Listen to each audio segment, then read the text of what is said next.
Bro, I just realized Fabi's Fabi's opponent is wearing a tank top in the middle of winter. No, no way. He's he's trying to impress our boy. He's trying to flex on him.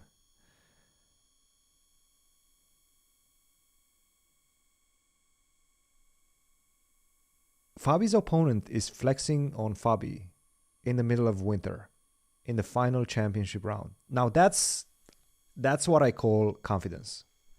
If anything, that's what I call confidence.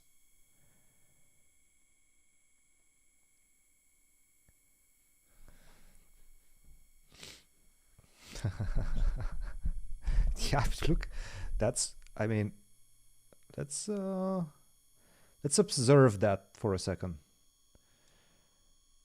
Let's observe that for a second. I think it's important. I think observing the guns as we begin this stream is quite important.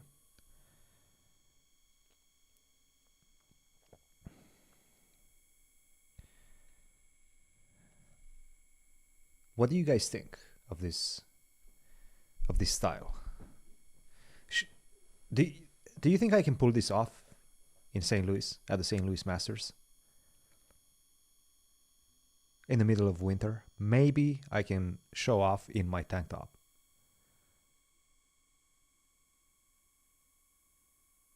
You see, he's giving me some serious ideas. I think this is a fairly decent psychological attempt to basically show you're the boss, to put your stamp on the match.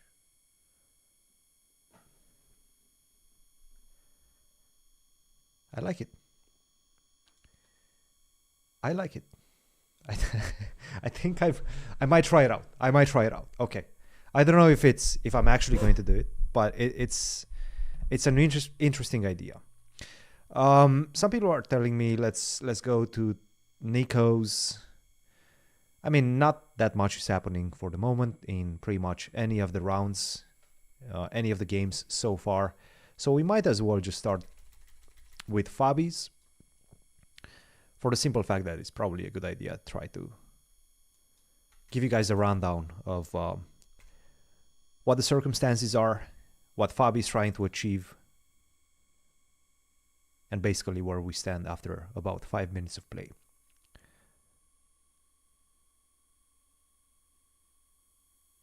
e4, c5, knight f3, knight c6. First of all, I just want to mention that Fabi going into the final round, he's tied with Nico Teodoru. This is the final game, the final round of the tournament. If he wins the tournament, this is obviously an amazing start to his campaign to qualify to the candidates via the FIDE circuit.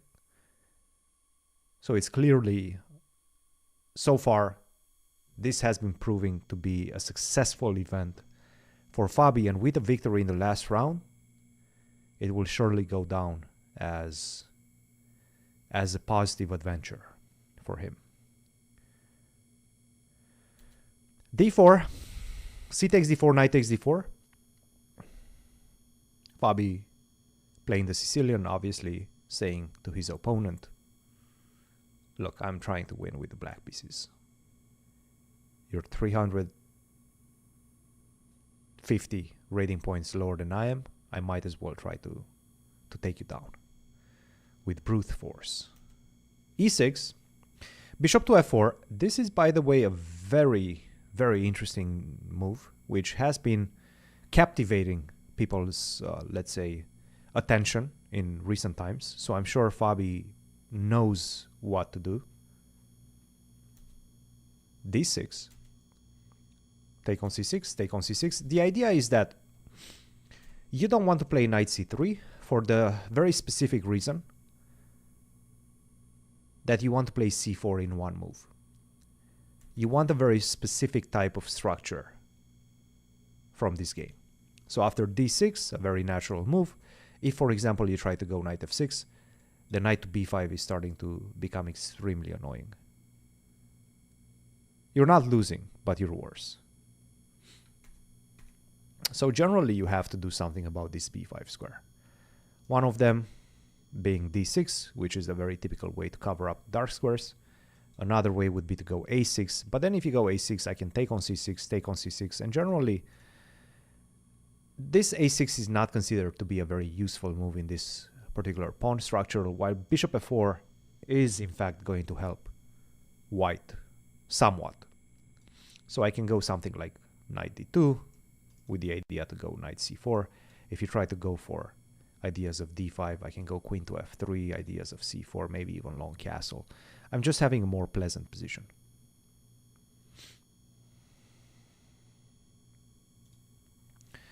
So Fabi plays d6. This is once again some sort of theory. Knight takes c6, take on c6, and c4. And this is the idea behind this bishop to f4. Is that you're going to take on c6, and then you're going to play in one move c4. Trying to stop black from going d5. Or at least if black goes d5, then you're going to get a structural advantage. Fabi goes rook to b8, queen to d2. All right. So this is what we have right now. Now, I'm sort of curious. Yes, there are games, apparently. Queen to d2 is somewhat of an atypical move. In this position, generally, queen to c2 is considered to be the main line. And my guess is that with a queen on d2, for example, right now, if I go e5, bishop to e3, knight to f6, the pawn on e4 is already protected. You don't have to lose tempis with knight to c3. I mean, you can, and you probably should play knight c3. But this is one of the main differences. The queen on c2 is just simply better placed than on d2. Now, Mark Heimann, not to be confused with Neiman, plays queen d2. And Fabi is thinking right now, but my question for you guys is, why don't I just simply go e5 right now? The big difference being that if you go bishop to e3, with the bishop sort of unable to return back home, can I force matters with a move such as f5? And I do want to say that this is probably true, because if you take on a7, I just go rook to b7. You need to move the bishop back. There's no other squares. And then I just simply go f4, and that traps the bishop. So after f5, what do? If you take on f5, then I go d5.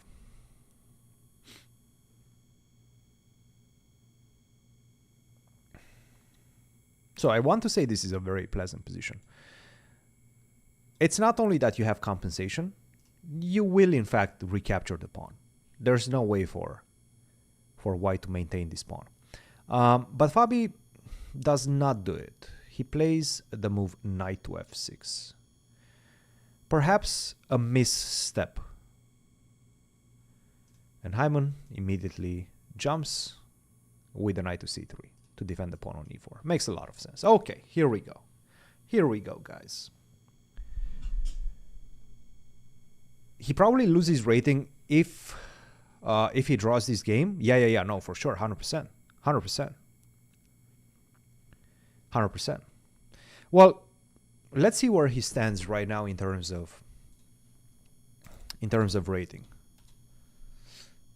By the way, Mark Heimann is an international master. He's about 31 years of age, if I'm not mistaken.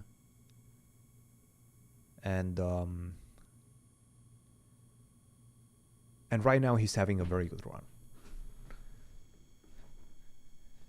This is probably the event of his life in terms of performance. He just defeated Mikhail Antipov, who is a 2600 level player, very strong player. Obviously not an easy feat. And he managed to do so in emphatic fashion. That means, right now, he has the opportunity of a lifetime to finish strong against Fabi. Fabi's winning rating so far, which is kind of impressive, given that, Everybody's like, oh, he's playing open tournaments. You see how difficult it is to farm open tournaments. Yes, true. It probably is difficult, but it's not impossible. And the difference in rating is accurate. It's simple as that. The difference in rating is very often accurate. So at 2800 to win rating in an open event, not easy. Really not easy. But he's winning rating points. So he's sitting at 2807 right now, winning 2.3 rating points. If he makes a draw, I'm pretty sure he loses all of those ratings and some extra points. So he would probably finish on minus. Mark just got in from the gym. Very possible. Very possible.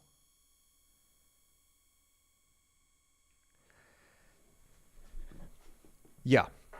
So if he draws, he actually loses rating points. Look, this is a big game. I mean, he really needs to win.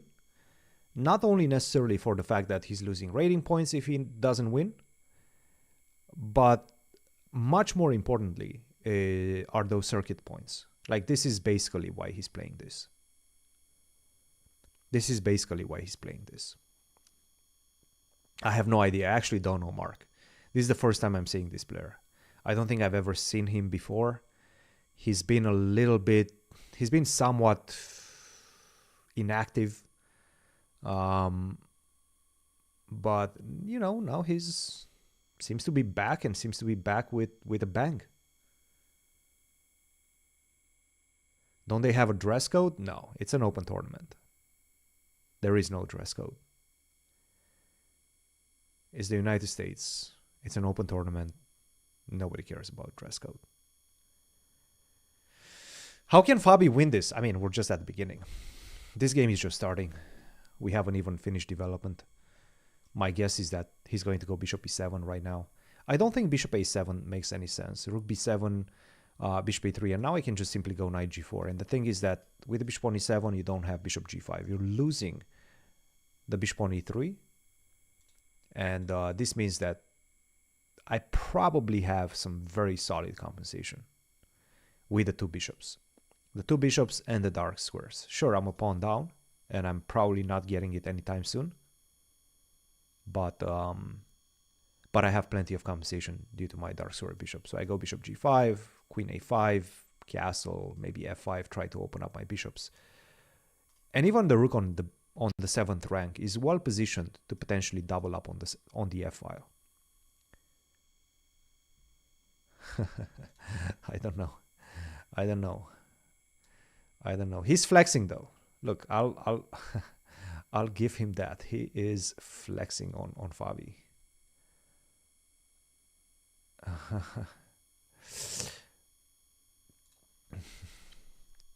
But that's the case.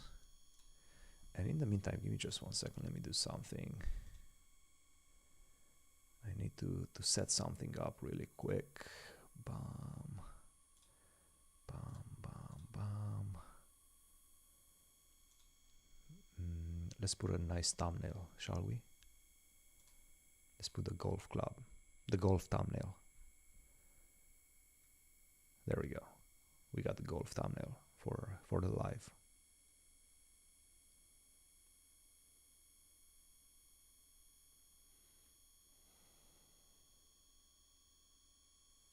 How did the previous game go? He won. The previous game actually was a very good game. I would say Fabi played very well. Do I have bigger guns than Mr. Heimann? No. Come on, look at those guns. Those are serious. I don't lift too much. No. And even if I did you guys see that protein shake? I mean, I'm a little bit disturbed. I'm not gonna lie. I would be intimidated. He comes in with his protein shake, with his guns out, obviously saying that, look, I've been working out. I know what I have to do. You're in trouble. young man. You're in trouble. Having tournament of my life. I don't care if you're Fabiano Caruana. You're in trouble. This is the last game. Yes. This is the last game. Look, I respect that. I respect that. Could you go through the game from the beginning? I just did that. I'm probably not going to do it. But if you really want to, you can. I mean, we do have some time. You know what? Maybe I'll do it one last time.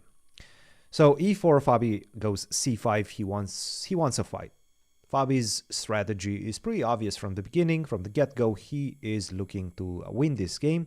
If he wins, he has a very clear shot at potentially winning clear first. At least it's going to be a tie for first, which still offers a lot of circuit points.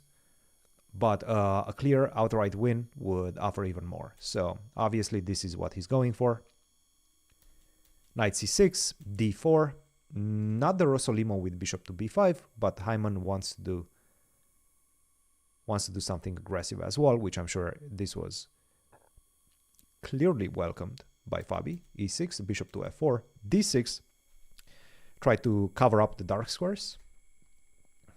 You don't want to allow these dark squares to be capitalized on, especially after a move such as knight f6, knight b5.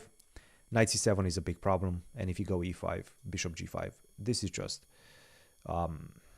somewhat of a transposition, more or less, but it's a transposition that generally favors white, because I have not committed to knight c3. So for example, if you go d6, I can even go ideas of c4. I can even go a knight to d2 first, knight to d2 followed by knight to c4. I can even take on f6, basically saying that you have to take, because you do have to take with a pawn, and now I can go knight to d2, and now my knights are actually very well placed, because I have not committed to knight c3. So this knight doesn't have to go to a3 all the way to c4 and get stopped by b5 and kind of stopped on a3, but rather this knight that's ready to go to c4 after b5 is not going to get stopped, because I can just simply go a4 right now. I don't have the knight on a3.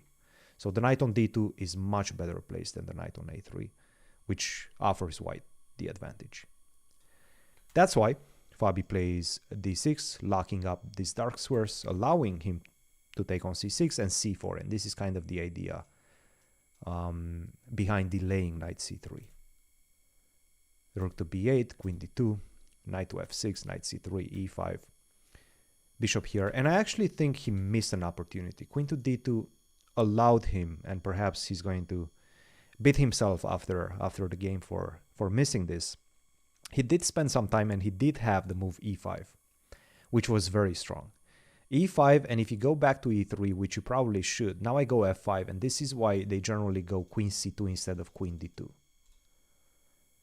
Yeah, f5, the more I look at the position, the much better it's starting to look. f4 is a big threat. If you take, I can go d5, and now I'm starting to push in the center. So a lot of opportunities for Fabi. But he played knight f6, knight c3, e5 now, and knight to g4. Okay, knight g4 is an interesting move, saying that if you take on a7, rook b7, we're getting into this type of positions in which black has obvious compensation, because I'm going to capture the dark square bishop, but white is still a pawn up, so a pawn is a pawn.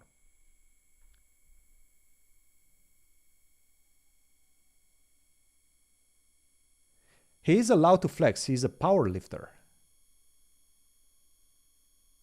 Is he really? He's a comp engineer. Okay. Wait, is Bogdan here? Did we see Bogdan? Alex. What Bogdan? Alex. Where is Alex? I saw you guys tagging Alex.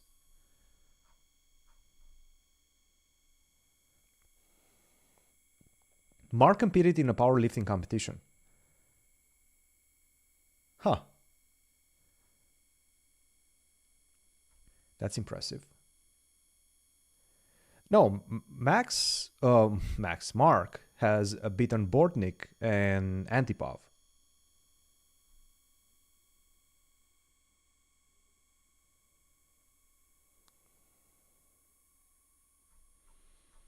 Okay. Okay, you don't have to like. Did Nico just make a draw or what? Ah, yeah. Okay. Okay. So Nico actually just made a draw. Which basically confirms the fact that if Fabi wins his game, he wins the tournament outright. He also works for NASA part-time? No, he doesn't. Does he really? Does he? Does he really? No, Mark for sure. Heimann for sure is getting a GM norm. This tournament, this is a GM norm for him. And this is pretty much 100%. Like I have not done the calculations necessary, and maybe I'm wrong, but I'm pretty sure I'm not wrong.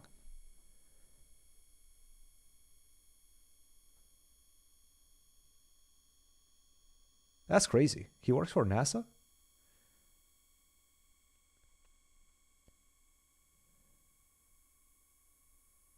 Part-time NASA, part-time SpaceX? No. Okay, you guys are trolling. You guys are probably trolling. I'm going to Google this guy.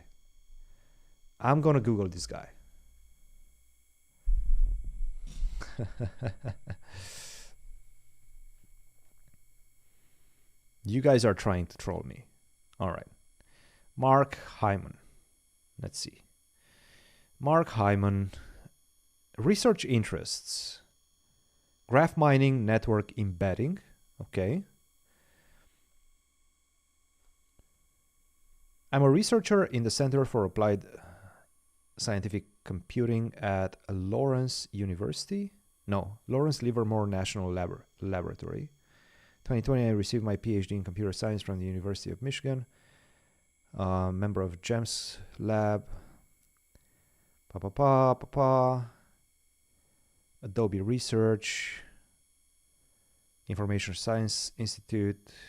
Completed my undergraduate degree at Washington University in St. Louis. Okay, so he's from well, at least he's been living in St. Louis a little bit. Okay, so the guy is obviously extremely smart. And a power lifter. Look, respect. I have nothing else to say but respect. Other activities. Chess, powerlifting, and as a creative interest, he plays a fair amount of music.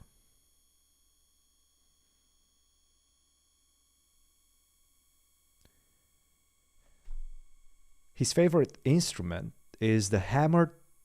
What? The hammered dulcimer? What the heck is a hammered dulcimer?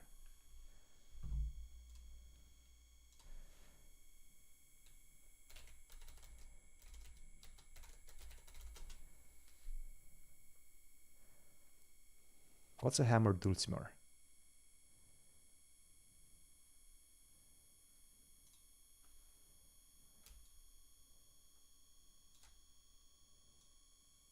Huh. That's a hammered dulcimer. That's interesting. Yeah. Okay. So he's legit. He's definitely legit.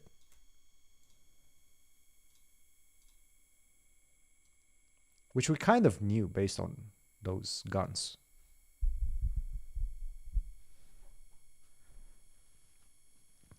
Why is Fabi not playing Oparin?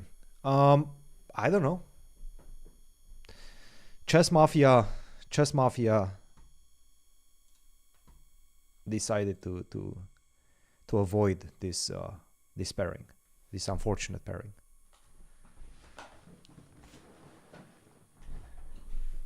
I mean, it's I don't think it's trolling. I think it's written in his interests page. So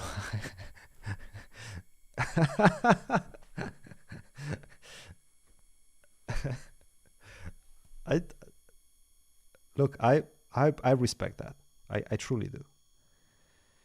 I enjoy cooking and baking mainly because I prefer hobbies to chores. And when I reached adulthood, I realized that feeding myself would have to become one of those things. Okay. In graduate school, I took up lifting weights as a nice contrast to the abstract and cerebral nature of research. This eventually led me to the sport of powerlifting. I have qualified for the USA Powerlifting Open Division National Championship multiple years. In 2022, I competed in it simultaneously with a historic National Open Chess Tournament, coincidentally held down the hall. And as of 2023, my competitive results rank in the top 2% of raw, drug-tested male powerlifters worldwide, according to the Open Powerlifting Project. I am also a national referee and have refereed multiple state and national powerlifting championships. Now, how do you referee a powerlifting national competition?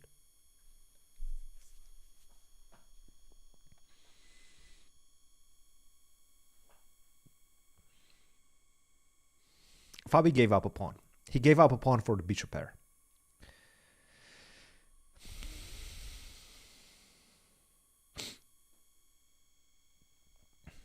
He gave up a pawn for the bishop pair. And I'll tell you a very funny... I'll give you a very funny move in just a second. First of all, if you go h3, can I just simply take, and take? Why is this... I kind of like this, but the computer doesn't. The computer is saying that an even better move after rook b7 h3. Yes, we already discussed that, Andrew. We had no idea what that instrument is. But we Googled it. So h3, the best move apparently in this position, I mean, obviously, I think if h3 happens on the board, Fabi is just going to take on a7 in an instant. But apparently the best move is knight h2, or at least with somewhat of a weak engine, which is a very funny move. Knight h2 is a very funny move. The idea being that if you take rook takes h2, now I take on a7,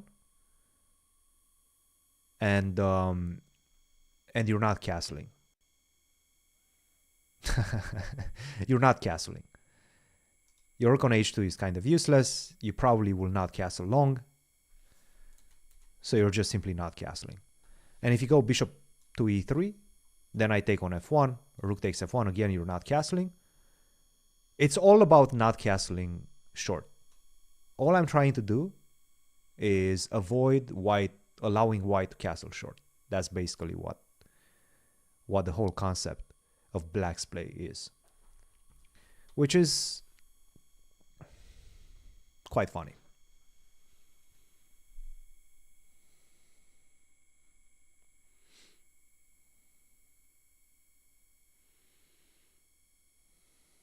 What is the similarity between Fabi and Alireza? Both like to farm as a hobby before the candidates.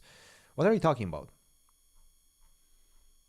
He's not farming anything. Like he's opening himself to be farmed. He's not playing an open tournament for the rating. Alireza was playing open tournaments only for the rating. Like he was like that's what farming means. That's what farming means.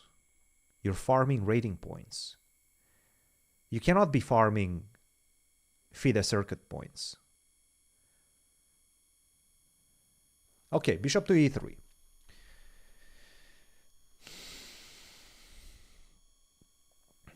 Knight takes e3, of course. So Fabi is a pawn down, but he does have the two bishops. And to be honest, bishop to e3 was kind of probably a bad move. You might be wondering, why did he take with the pawn and not with the queen? Well, for a very simple reason. If you take with the queen, I just simply take the pawn back. I have the two bishops. I have the compensation. In fact, your position is in shambles right now. So you shouldn't do that. You have to take. Once you committed to bishop e3, you have to take back with the pawn. But right now, I mean, to be honest, this position is starting to look really good for black. This is starting to look really good for black.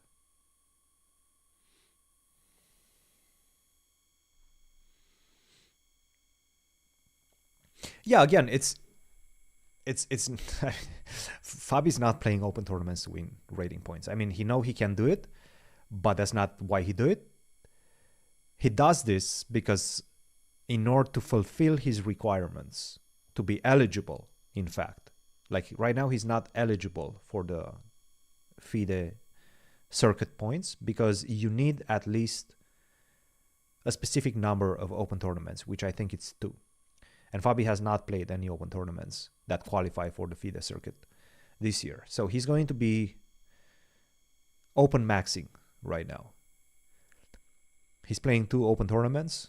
This one, the US Masters, and the St. Louis Masters, which starts in a couple of days. Not tomorrow, after tomorrow. So, yeah, that's what's happening right now. Well, it did already cost him, but he did win some of those rating points, and in fact, he did win. He's winning rating points right now.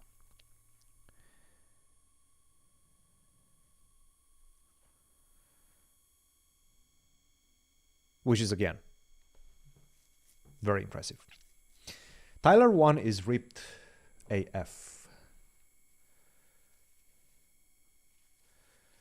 Targeting 40 to 50-year-old GMs. I mean, this is happening a lot used to happen. I don't know if it still happens, but this was kind of famous in first Saturday events in Hungary.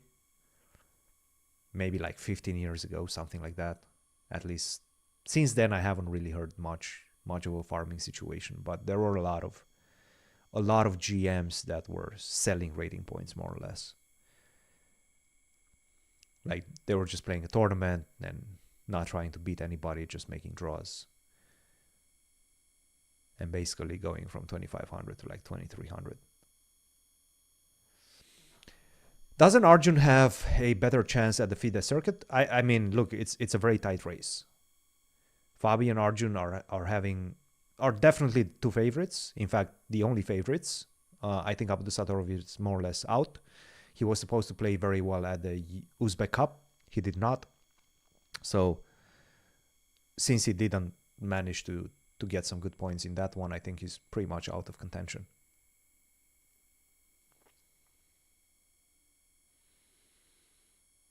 It's happening in India right now. Maybe, I don't know. I mean, I always see some suspicious type of events occasionally happening. But it's not as... I mean, to be honest, with the emergence of the internet, it's so easy to spot them and shed light on it. And once light is being shed on suspicious tournaments being held, then as an organizer, you're going to have to answer some difficult questions, and you probably don't want to do that.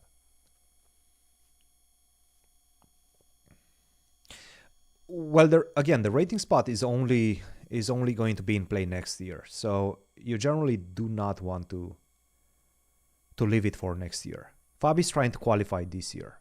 This is basically going to be at the end of December. At the conclusion of the World Rapid and Blitz, we're going to have the first name qualifying to the candidates. Fabi wants to be the first name. The first out of 8 is going to happen at the end of the World Rapid and Blitz on December 30th.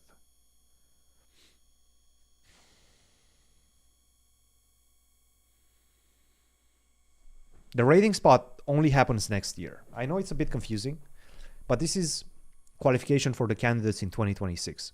So think about it as a long-term play. Think about it as long into the future. This is candidates 2026. It's going to happen in a year and a half from now.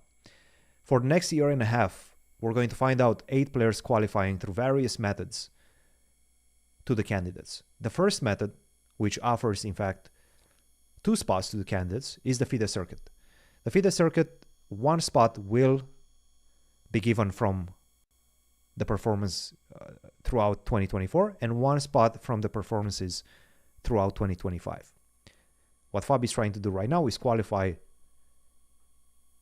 via the FIDE circuit, via his performance in 2024 in various tournaments.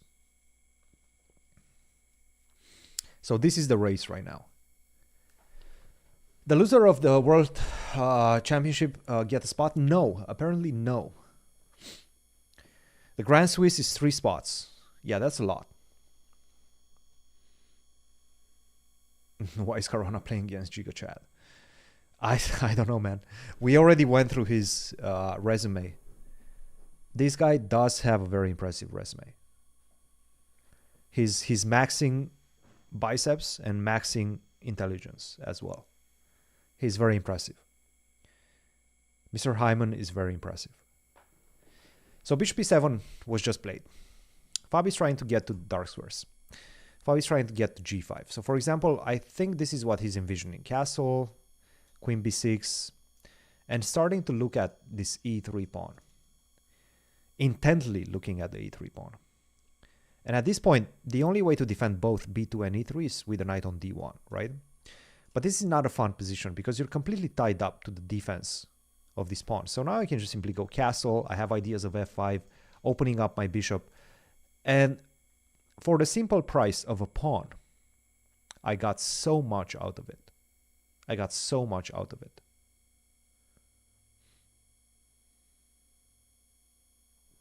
Is he maxing love? I don't know.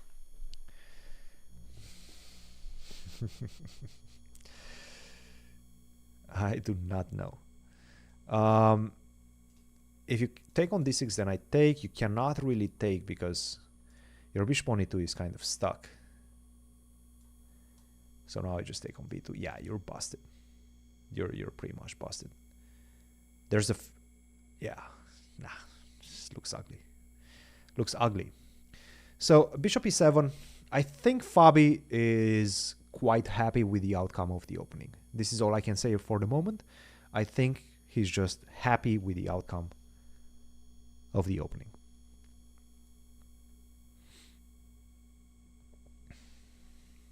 b3. Okay.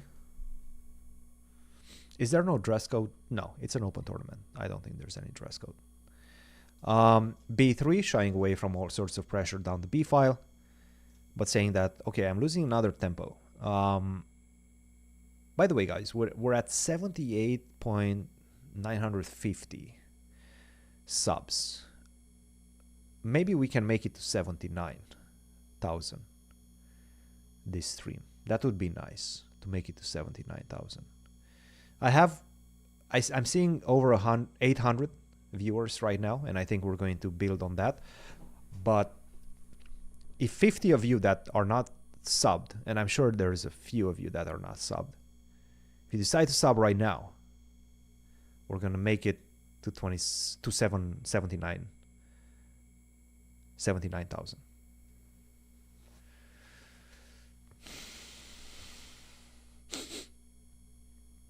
Me neither, Jay Green. Me neither. I think this might be the first time as well. Well, no. I'm sure there's been guns out. Especially in summer tournaments. I've been to Europe. I've played in summer tournaments in Europe. I've played my last tournament in Tenerife, beautiful island in Spain, and it was extremely hot. A lot of players were sporting wife beaters or tank tops or however you want to call them. But this is in the middle of winter. I mean, this is what surprises me a little bit. It's in the middle of winter.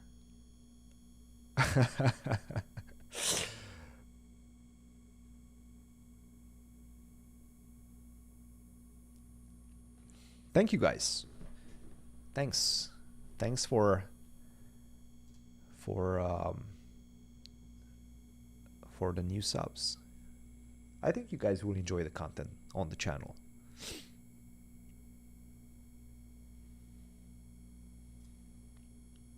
Bishop to e6. Okay, I'm expecting bishop to e2. Castle. These few moves seem to be very, very natural. Now the question is, what do you do next? Do you go for f5? Seems like f5 is a bad move. You're basically just helping me get rid of my weakness as white. You can see the bar moving. Take, and bishop f3, and now you're starting to actually have some activity with your pieces. The knight finally gets a square in the center. Yeah. So probably that's not the way he wants to play this position. But how do you increase the pressure after bishop to e2? Like, what do you do? Bishop e2. Let's say castle, right? How do you increase the pressure? Maybe you go g6 and then f5. So then you take with the pawn and then you control e4. That's an interesting way of trying to play this position. And if you go bishop f3, then queen a5, I don't know. It's a strange looking situation. Because you are down a pawn, you do have compensation, but do you have compensation enough to actually create winning chances? I don't know. I don't know. I don't know. Difficult to say. Very difficult to say. One thing I know for a fact, Fabi's right now not in the lead. Going into this round, he was tied for first with Nico Teodorou. But Nico Teodorou just made a draw in this one. So right now, Fabi, with a win, he wins the tournament outright. He wins the tournament outright. Pal, yes. St. Louis Masters is a new tournament. First edition is starting in a couple of days. I will be playing. Hyman score a GM norm in this tournament? I have a feeling that probably yes. I have a feeling that even with a loss in today's round, I'm pretty sure he got the GM norm.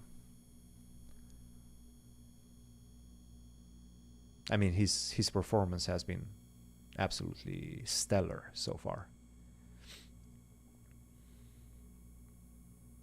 Okay, he beat at least 3 GMs. He beat 3 GMs, he drew a couple, and right now he's playing Fabi. Yeah, there's no chance that he's not making a GM norm. I think his GM norm is secured at this point. Can Fabi do commentary for your games in the St. Louis Masters? I mean, he's playing the St. Louis Masters. We're both playing the tournament. We're both playing the tournament. I'm competing in the same tournament. Now, whether I'm actually going to play Fabi, I don't know. I might play Fabi, I might not play Fabi. But I will be playing the tournament. Why did Nico draw so early? I mean, a draw guarantees him probably second place at least.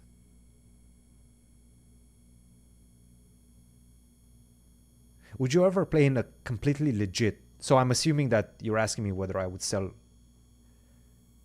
points. No, of course not. I've never sold. I already told this on our latest broadcast. I've never sold a point, and I will never sell a point for whatever reason. Like there's no reason for me to not compete at my best.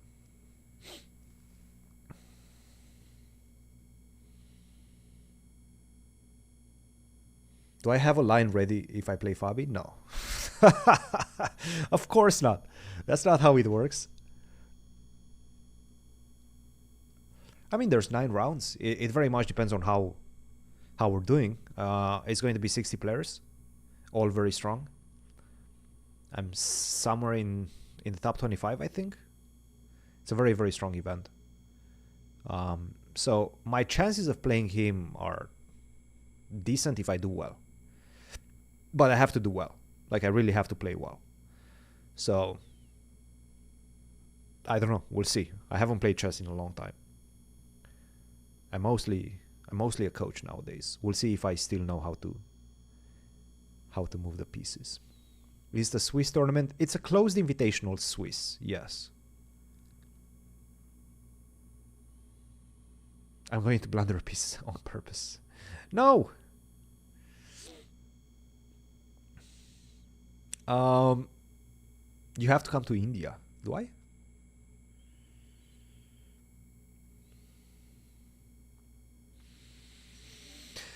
What's the one game of yours you direct me to as your proudest game? I mean, I don't know. I don't know what proud game means. I mean, it's mostly proud tournaments. It's mostly like just one big tournament performance. I've never beaten a 27 plus 100 rated player in a classical game. So the highest I've defeated was about 2670 at the time, I think, which was Alex Onishchuk. And I won that tournament, but I wouldn't call it my proudest. Like winning the World Youth probably was a big result for me. That was 2007. Then tying for first immediately after in 2008. So at the youth level, I had some very, very decent results. And after that, I came to the US on a chess scholarship. So I don't know. I don't think I've never thought about it in those type of terms. Like, what's my proudest one game? But now that I think about it, and you can actually find this game in one of the St. Louis lectures I gave many years ago. Okay, I'll tell you now that I thought about it. I played against Shimanov. In one of the youth competitions many years ago, like an under 16 Olympiad, and I would say that's probably my best game. Let me see if I can share it with you guys. I'll share it with you guys.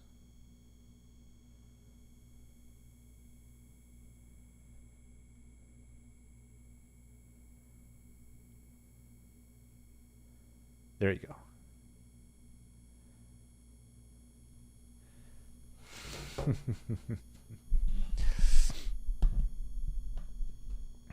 Grishuk? I never beat Grishuk.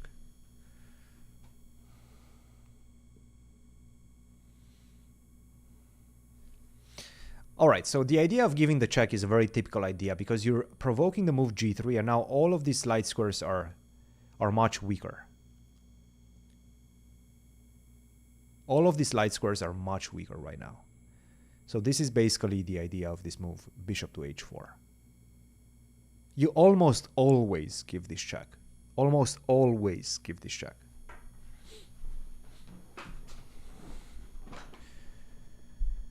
Does it ever happen where an opponent makes a move while you're away from the board and you're not sure what move was made? Are you allowed to ask, or do you have to figure it out? What do you mean by that? No, you just return to the board. Like, you have to return to the board.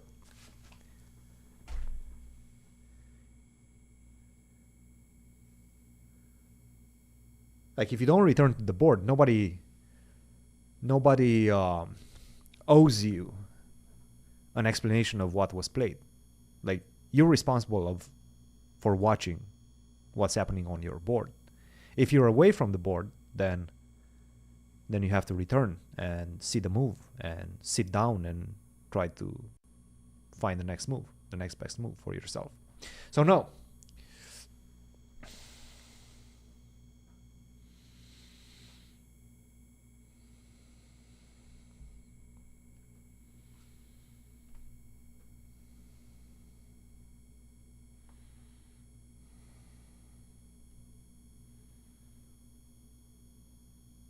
You are allowed to ask your opponent which move he made. Oh, I guess this is what you mean. Oh, you meant as in you return and you don't realize what the move that he made was? Now I understand. Okay. No. That does not happen. That does not happen.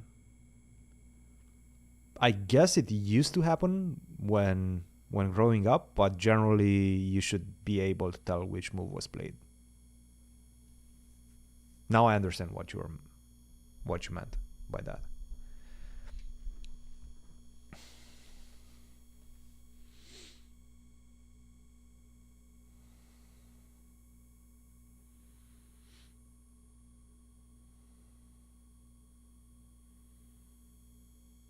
Did I place my bets for the 18th world champion?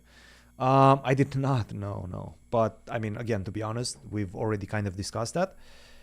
And the vibe is telling me Gukesh. The vibe, the mind, everything is telling me Gukesh. H4.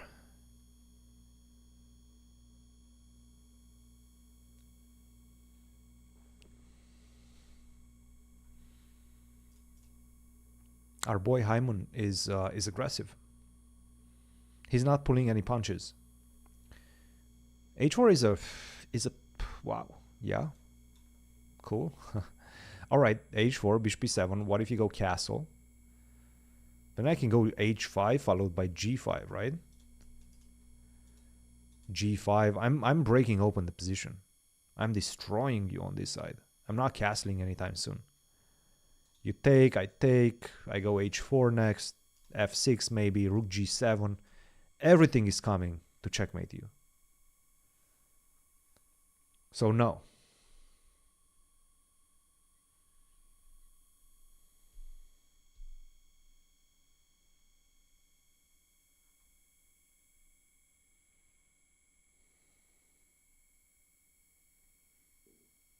He's not pulling any punches with H4, no.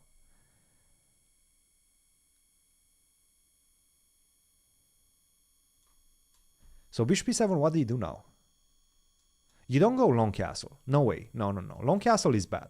Long castle is definitely bad. I'm going to go castle, short. I mean, queen a5 is coming, rook a8 is coming, and at the right moment, I'm going to go d5, open up the dark square bishop. You're getting mated on that side.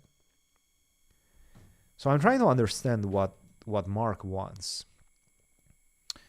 Because again, castle didn't really make a good impression after h5 to stop you from going h5 yourself, and then g5, hooking the pawn on h4, big trouble.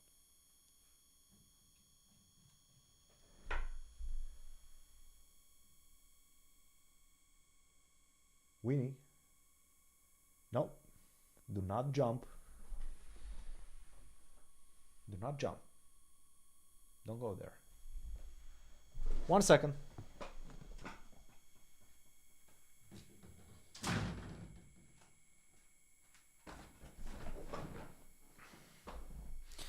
My cat is trying to be.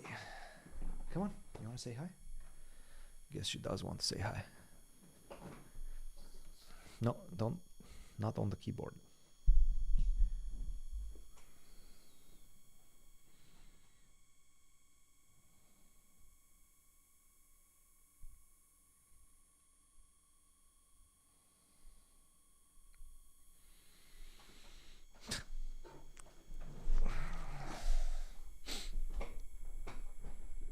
Yeah, this guy lives in the gym. No, he actually doesn't. I mean, powerlifting is a big thing, yes. For him, it seems like, for Mark Heimann. But he's mostly a computer science guy, it seems like. Very smart. What's up, Adrian? Am I a black belt? No. No. I'm a blue belt in Brazilian Jiu-Jitsu. Working for my purple. Maybe at some point. Maybe in a few years. Maybe in a few years I will get to black. I have 3 cats.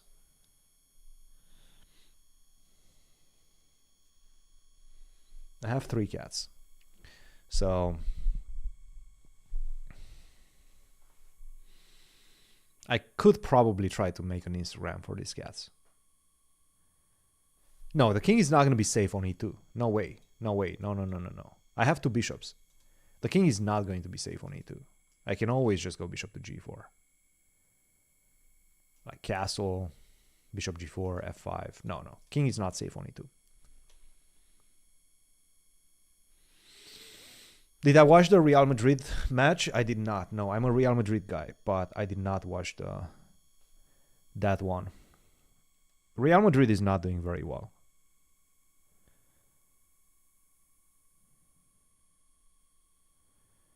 Could I defeat a ranked UFC fighter 2 weight classes below you? No chance. 0 chance. Anybody at 125 pounds with UFC experience would absolutely crush a hobbyist. Absolutely crush a hobbyist. And I'm around 185. Absolutely not. I mean, it's winter. How's the weather? I don't know. It's winter. Look, sleeveless in the month of December should not be happening at the chess tournament. Based on vibes. This is just my vibe feeling. Based on vibes, it should not happen.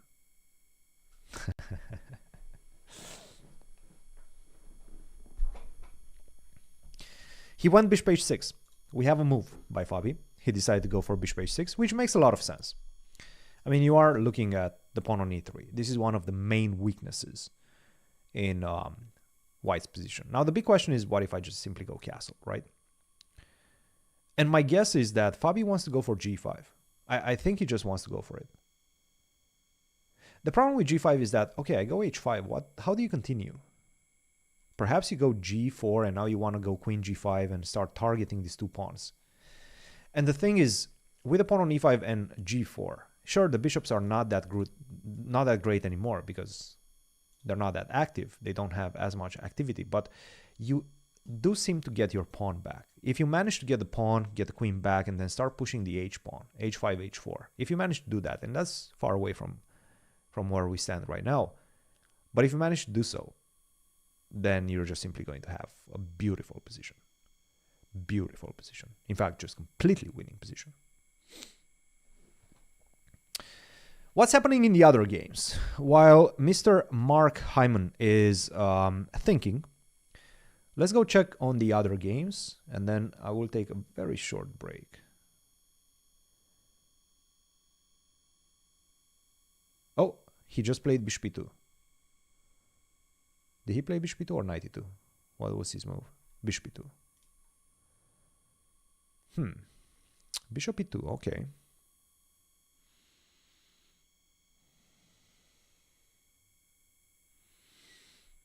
Yo, what's up, Johnny DJ? What's up, Johnny DJ?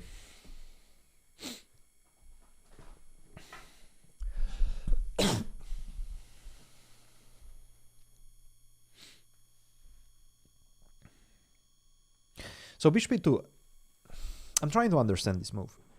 So I've been seeing it flashed by the engine, but I just never really understood this move. I guess maybe he wants to go g4. Maybe he wants to go g4. I think he just simply wants to go g4, actually. The more I think about it. But the big question is, really, where do you put the king? Again, I don't think you're going to go long castle. So where do you put the king? Okay, Winnie.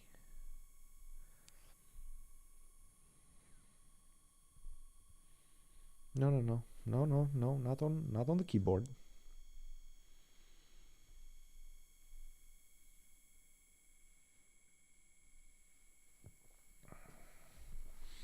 This is winning.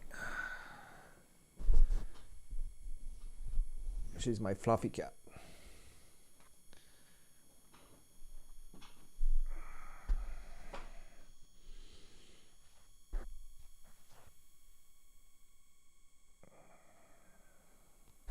What? What are you trying to do?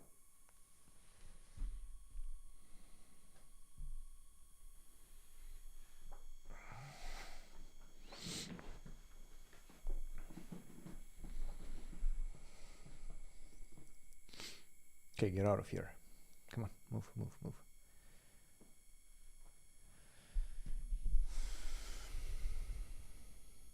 She's funny.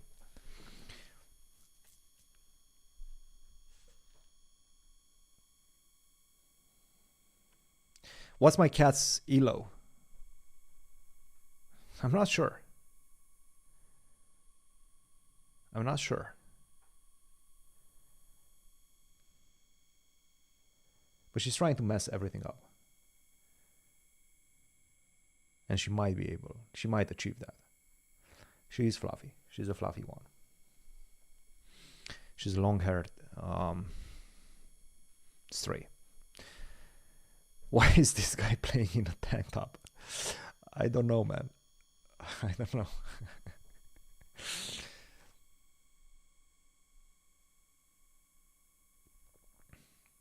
Hikaru is now a full-time streamer.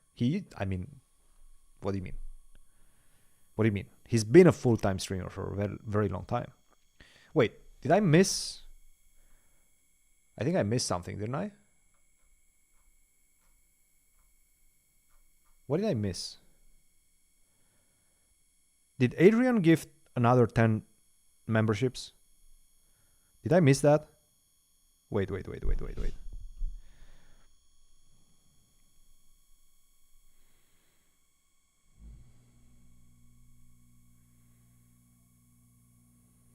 I think I missed it, didn't I?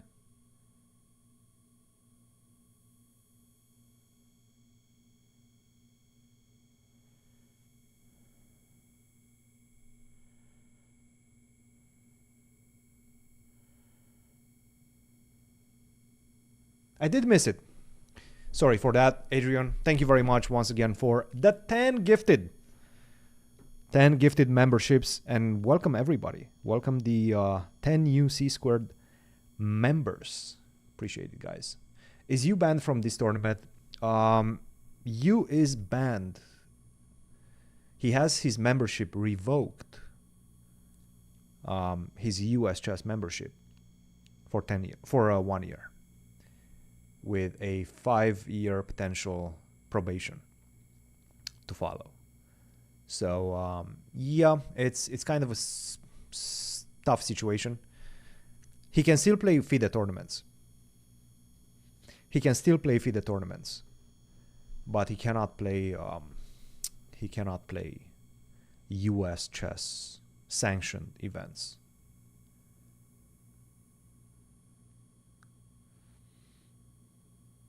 He looks like a cappuccino guy to me. No, I think for coffee he prefers latte. He likes the lattes. I have no idea whether the videographer is pressing charges. I actually don't know. Initially, I don't think that was the intention, but I don't know exactly what's happening with that. Like, it was pretty bad. It was pretty bad.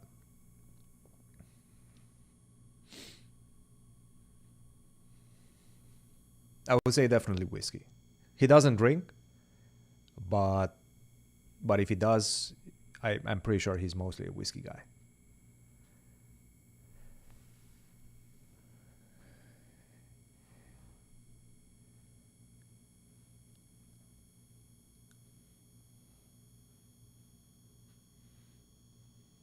Fabi's playing bodybuilder. Yes, he actually is. He's not a bodybuilder. He's a power lifter. So he's an international master and a power lifter.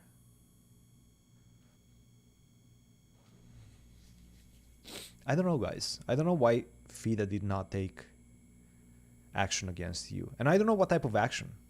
are we expecting? What type of action are we expecting anyway? Yeah, he's a high achiever for sure. He is a high achiever and he's very good at his hobbies. Whatever those hobbies are, he's very good at it. Let's take a look at what's happening in... So Nico Teodoru, just to recap what's been happening, has made a draw against Ilya Nishnik on board 2. So that means that if Fabi wins this one, he's going to be in sole first position. We also have Harsha Baratakoti. Oh, sorry. Wait a minute. What did I do? There we go. No. We also have Harsha Baratakoti versus Grigory Oparin.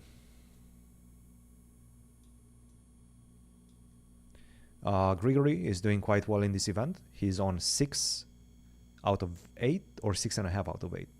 No, he's on 6.5 out of 8. And obviously he's interested in winning this game as well if he manages to beat Harsha Baratakoti, who is a very strong player as well. Good GM from India, nowadays studying at Webster University. But Grigory, if he manages to win this one, he's going to at least share second position.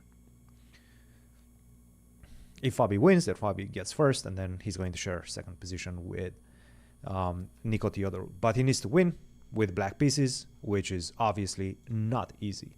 Especially in this position, in which the engine is saying that black is already somewhat in danger. Apparently after 95, white should be better. But this is a very provocative way of playing with black pieces. This type of structure is quite provocative.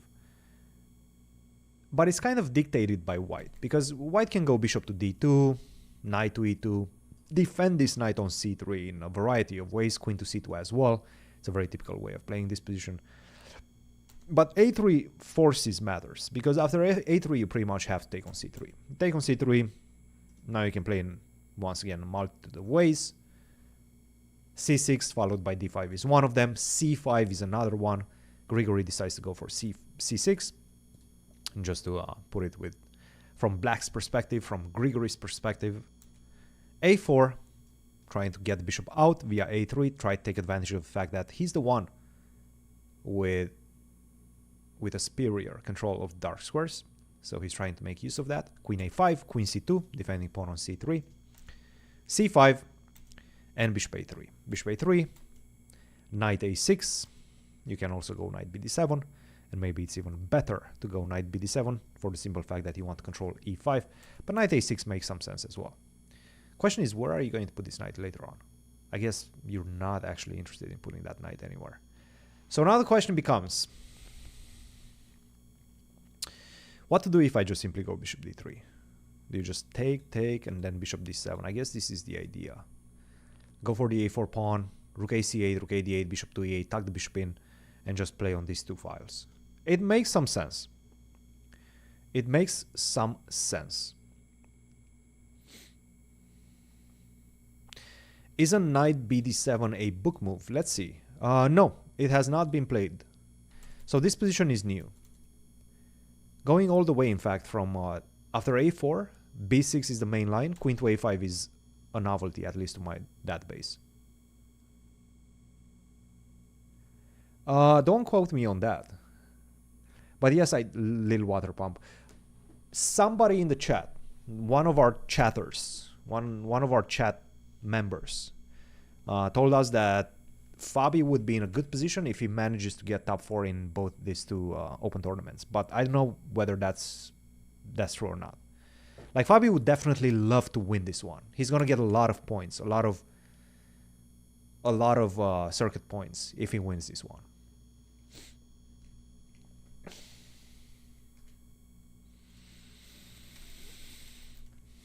So Grigory is looking interesting. It's definitely an interesting one.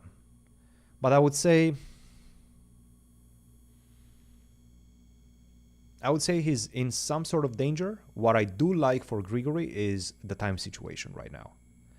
Harsha with 32 minutes, obviously out of his element, out of his comfort in this position. Grigory still seems to be quite comfortable with the situation.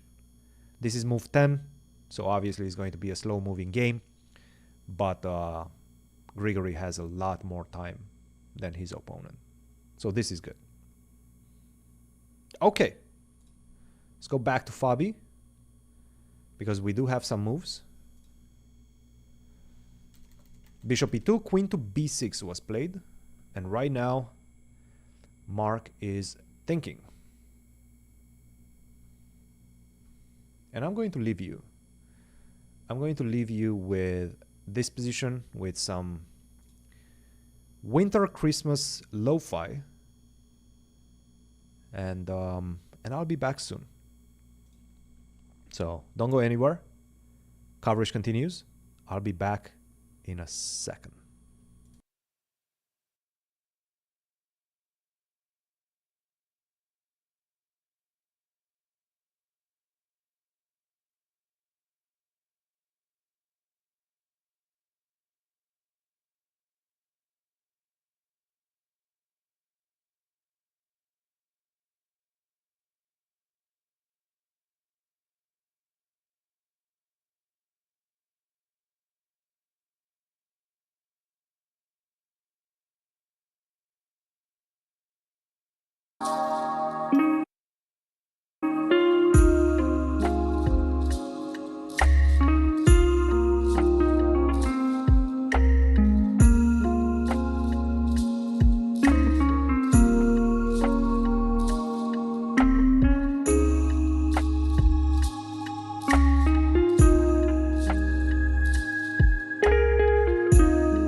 All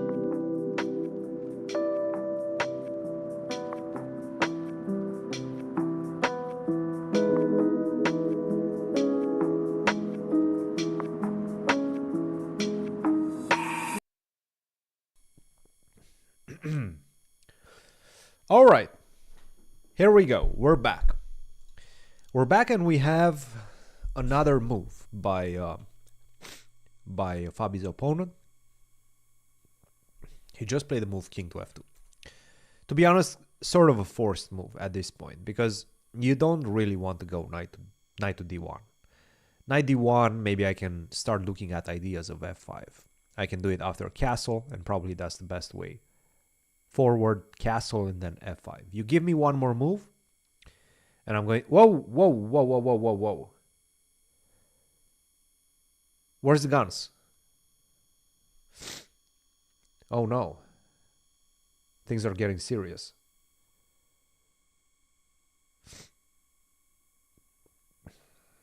Things are getting serious. No more guns. The guns are gone.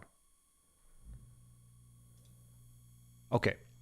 So, as I was chatting about it, about guns, and about his options after knight d1, which he didn't play, he played the move king to f2, defending the pawn on e3. You have to do something about the pawn on e3. And Fabi goes for rook d7. Rook d7, obviously, the idea is to try to go for a d5. d5 or f5 first and then d5. There's only one reason you would put the rook behind the pawn on d6. And that one was not necessarily to protect the pawn on d6, because this was not under attack. So, for example, if you go castle, queen takes d6 cannot be played because of queen takes e3. You have to keep contact with the pawn on e3. But what you want is start looking at ideas of d5. Now, the engine really hates this move, and I'm trying to sort of understand why.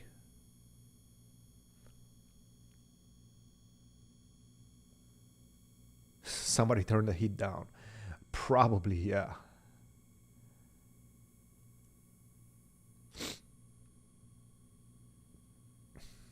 Needs to do more curls.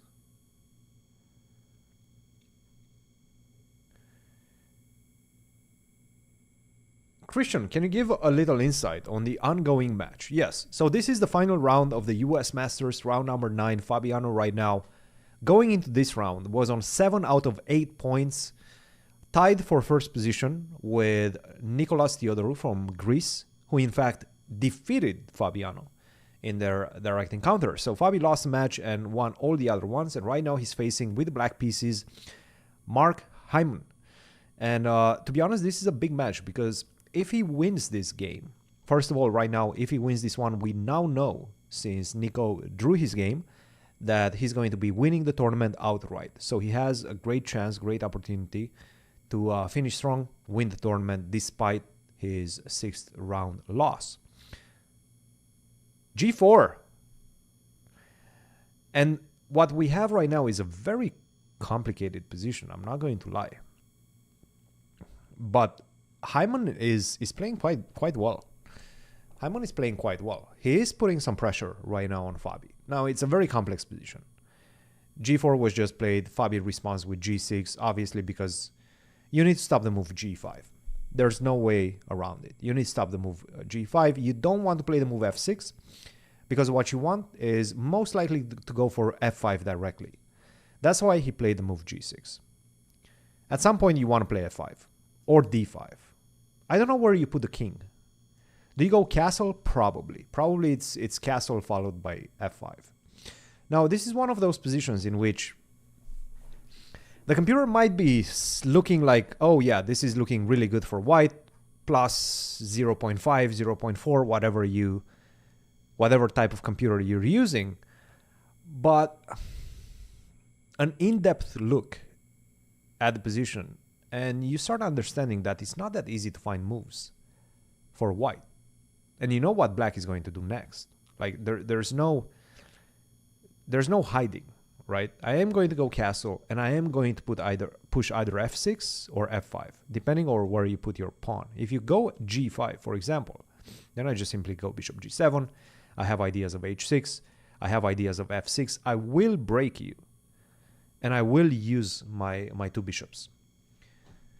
So it's looking good, but at the same time, you're a pawn down.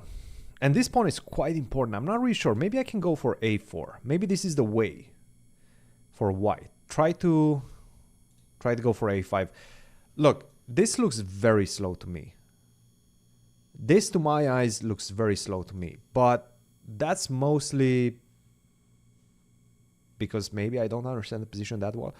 At the same time, you look at this position and you start calculating and you see f5 coming. You see the f file getting opened like this. The king is under a lot of pressure.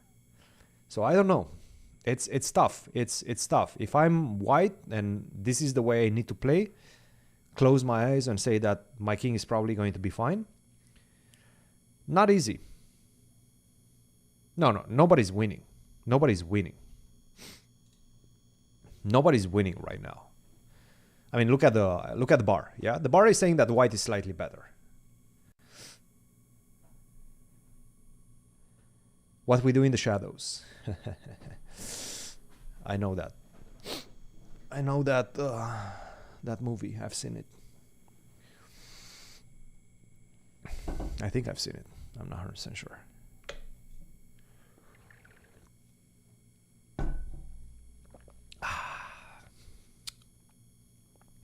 Yeah, a4, a5 can come quickly, but it's not really a... I mean, it is a plan that you're sort of keeping an eye out on, but it does feel when you see f5 is coming, at least from a practical perspective, it does feel a bit slow to just simply go a4, a5. But then again, what else would you do, right?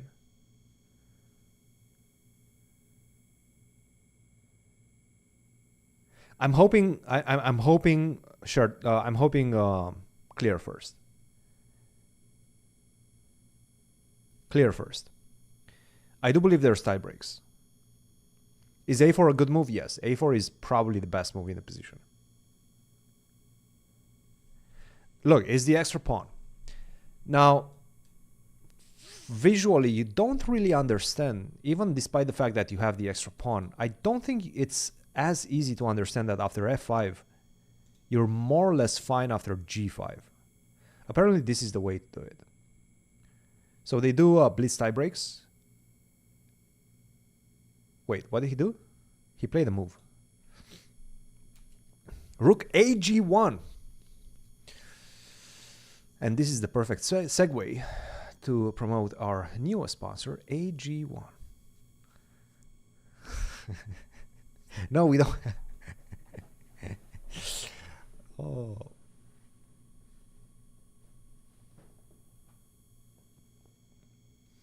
Is Magnus playing today? What do you mean? Magnus is not playing today. Why would he play today? Is there something going on? Is there like a tournament happening?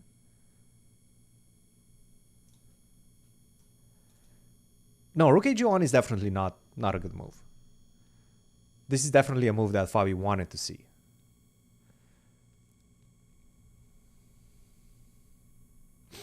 Because now you can just simply go castle. Now you can go castle.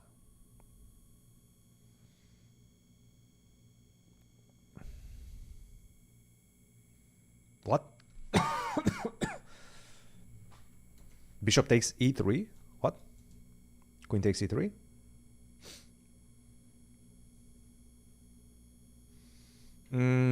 Probably not. I'm not coming to your birthday party, sorry. Happy birthday, but I'm not coming to your birthday party. I do not know you, so I'm not going to go to your birthday party. So what's bishop b3? I'm trying to understand.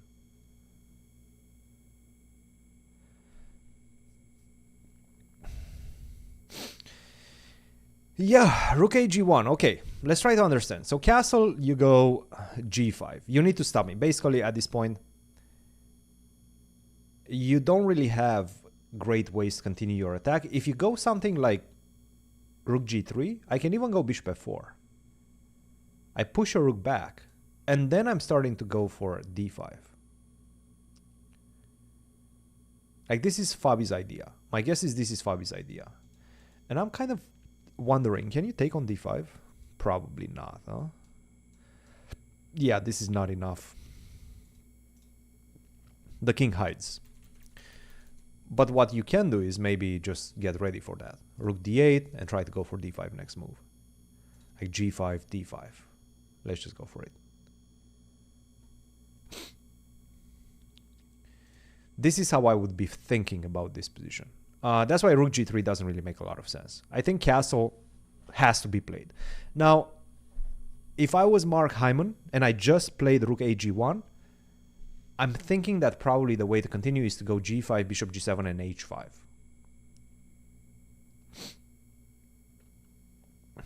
Like, that's the one thing that makes sense. Try to go even h6. But whenever this happens, I have a couple of options. I can go rook to d8, but I can also go queen to d8. And I think this is maybe an even better move because I'm going f5 next move.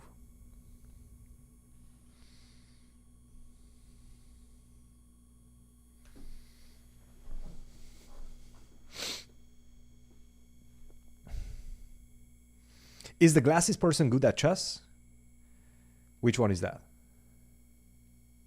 He left to do 15 push-ups, he'll be right back.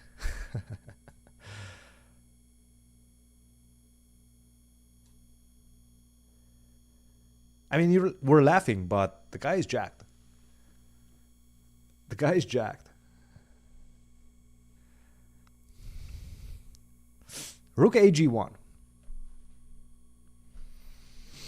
Fabi's thinking. Fabi is on 46 minutes against 54 minutes. Why not f5 straight up? Ah, you mean instead of queen d8, yeah? Yeah, you can do that. You can do that as well.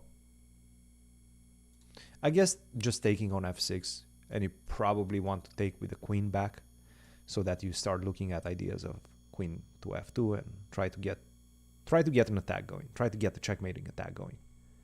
Take on f6, I take back, king e1, and bishop h6. Maybe you're actually falling under somewhat of an attack on this side. There is some pressure. There is some pressure.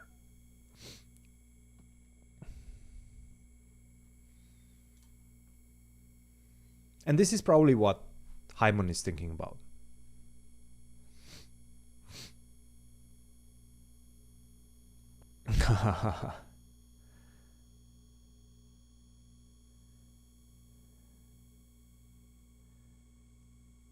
Yes. Yes, the guy.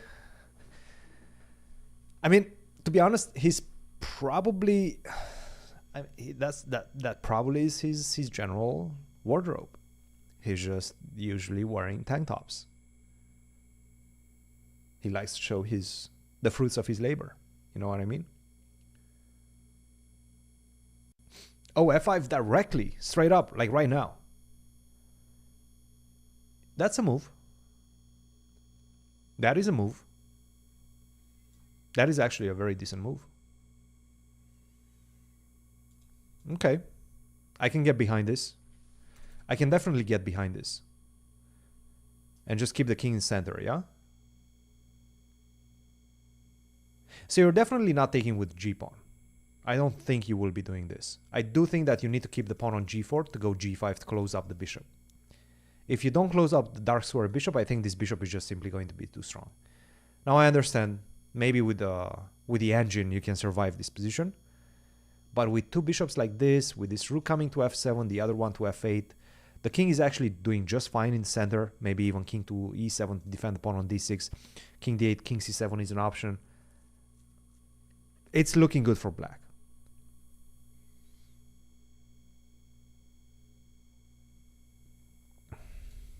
Yes.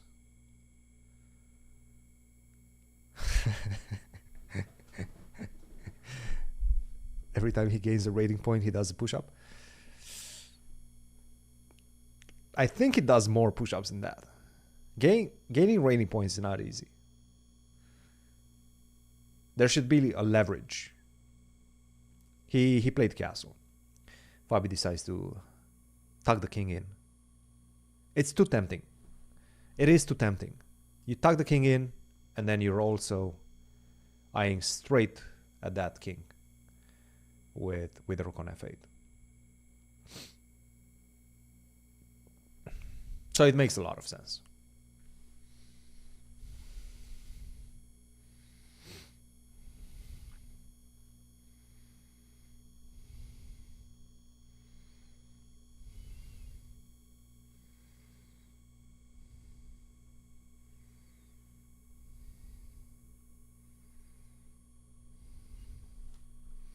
It makes some sense.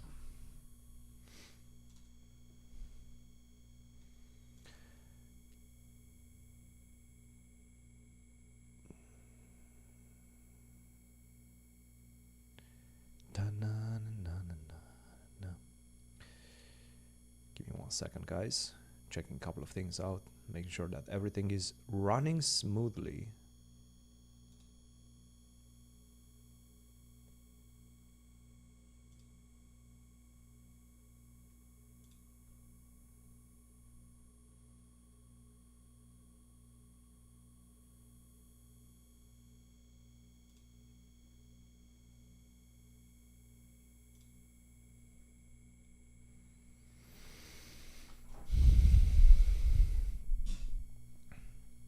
Chess is a non-PED sanctioned sport. Is it?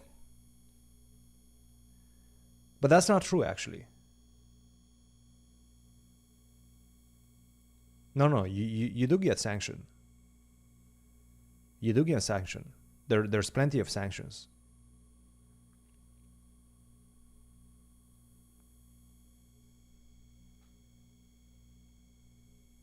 There's plenty of sanctions.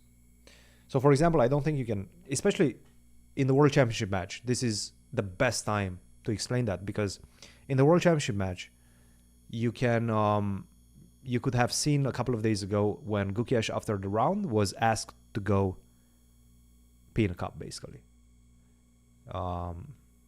Give a sample and make sure that he's not using something. Which, to be honest, I don't know. Is there like a performance enhancing drug? I don't know. Is there like, can you do like Adderall or something like that? Will that improve your chess? I don't know. I have no idea. I've never done any of that and play chess. So my guess is that not.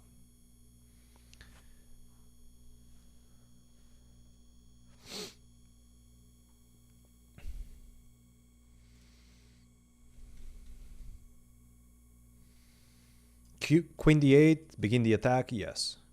King h8, get the king off the g file, because you know that's what Heimann is trying to work with, and then go f5. I mean, look, at some point you have to go for f5, but you also have the idea of going for d5.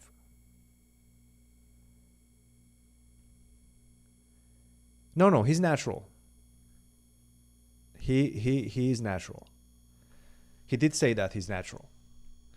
And I don't think there's any reason not to believe it, not to believe him. So I'm seeing on his resume, he is a natural weightlifter.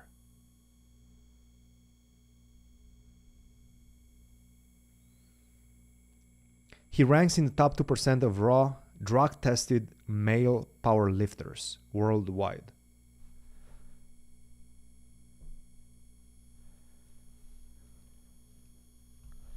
So yeah, he's natural. No PEDs.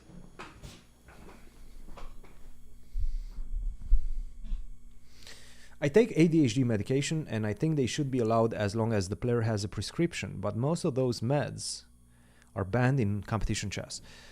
Yes, again, they're banned. You're probably not going to get tested anywhere outside of the Olympiad, outside of the World Championship match. Maybe the candidates. Like, there's very few competitions where they drug test. There's no drug testing in chess. Again, unless you're at the very, very elite level. And I don't even understand why they do it at that point, because to be honest, there's not. Look, if you haven't done it prior to that, if you haven't done any testing prior to that, then why are you doing it when the players already have achieved World Championship Challenger status?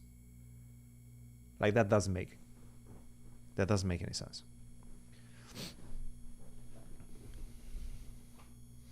Juicing. Am I juicing? I am juicing, actually. I do like juice. And I am making my own juices. Mostly beets and carrots. You falling for the fake natties? I'm not lifting. No, I'm not a lifter. I don't do lifting. I train for mostly mobility nowadays and functional fitness, and mostly for function, not and strength. But I want to maintain my function, and I want to maintain my flexibility and mobility while getting stronger. Mostly trend. I mean, look, I'm doing jiu-jitsu. There's a lot of juiced up people in jiu-jitsu. Yes. Jiu-jitsu is filled. It's filled with, even at the hobbyist level, even at my level, the hobbyist level, you still get plenty of meatheads.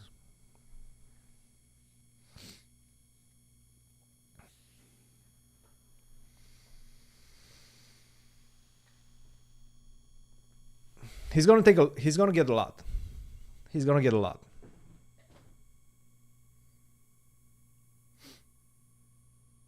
If he wins this one, I think he's going to get something along the lines of 17 points, which is a lot.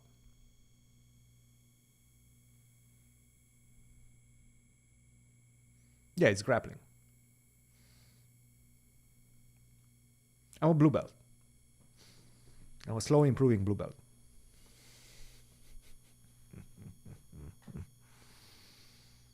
$17.1. Okay. That's a lot. Yeah. Have I sparred with I am Josh Waitskin? No, but that's actually a very good idea.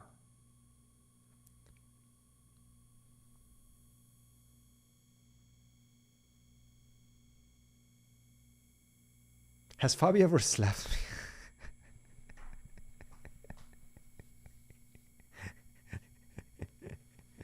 No. No, he has not. Fabi's not a very aggressive person.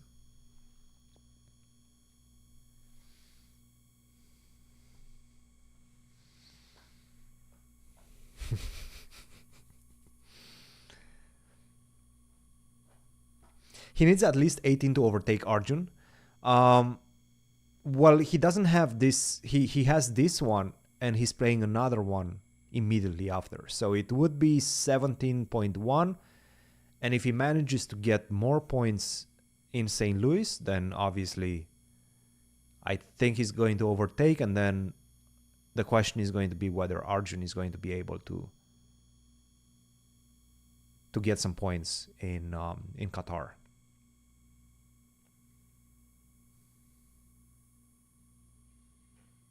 Does Fabiano have an incident like David Howell punching the arbiter? First of all, I actually do not know about that incident.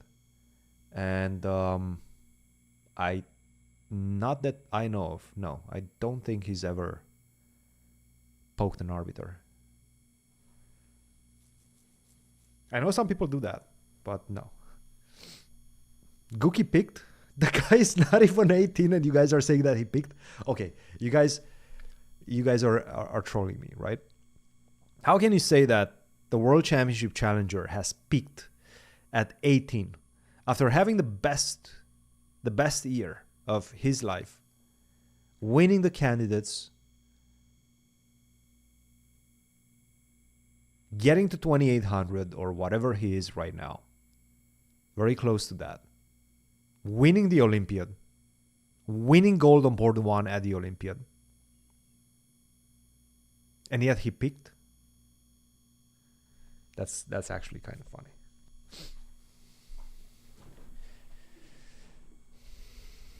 That is funny. Completely washed at 18. Yes. That's the vibe I'm getting. That is the vibe I'm getting. He's washed. He is washed. Okay, bishop f3.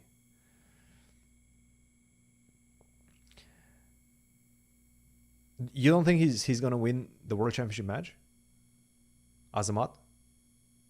You actually don't think he's gonna win it? I think he's a big favorite. If I would be a betting man, which I am a betting man actually, now I think about it. If I would be a betting man, I think he's gonna win it.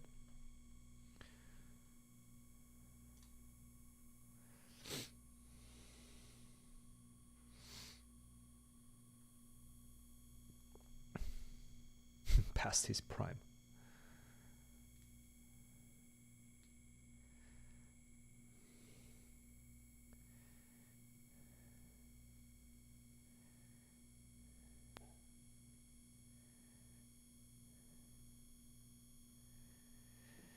Should tank top guy be hired to work security for Fabi? Now this is where we're starting to have some good ideas. Finally, we're starting to bounce off some good ideas.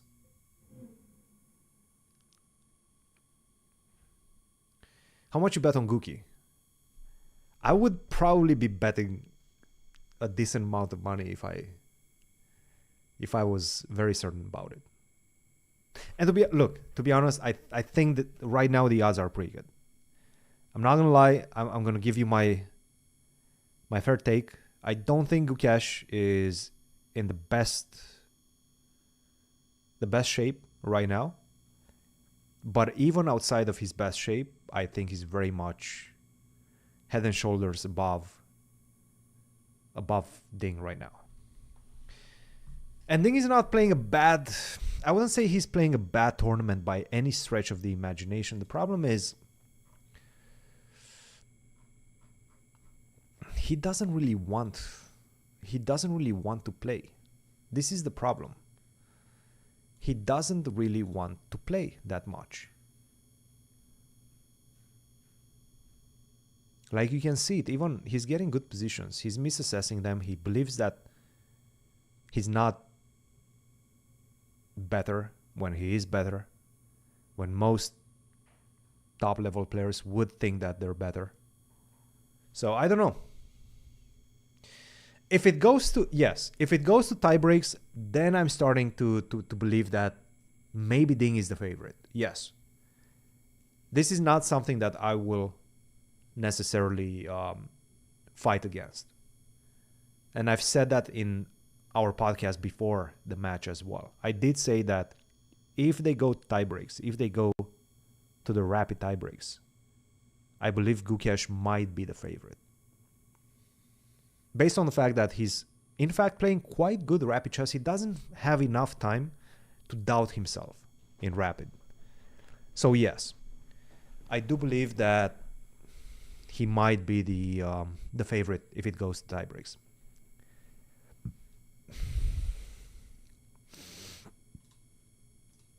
By the way, what's happening? Whoa. Okay, we've missed a couple of moves.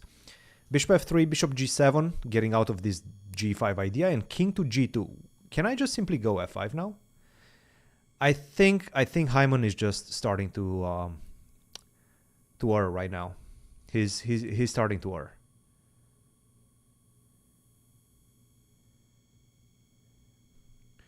Do I think it's a good thing to be a world champion at 18? Yes.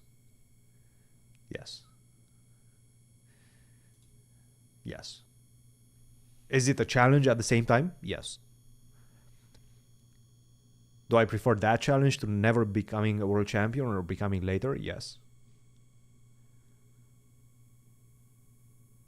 Why not? Thank you very much for the super chat. Green Firefly Flight. Green Firefly Light. Thank you for the super chat. Playing non-stop games and doing no training is bad for one's skill. And only training while playing no games is also bad for one's skills. What is the best percentage ratio in your opinion? Yeah, that's a good question. I think in general, if you are a professional player, once you get to that professional level, you should definitely play at least, I would say, maybe one, especially when you're on the uprise. You should clearly focus on a lot of playing. You should be playing at least one tournament every month, I would say. Not have too much time in between. You have the energy.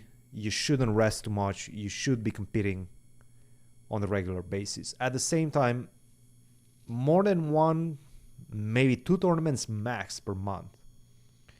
I would say 1 tournament is probably the soft spot. And then outside of that, training. The thing is, and this is something that chess players somewhat have issues with, is the fact that we don't necessarily have a very standardized protocol, training protocol.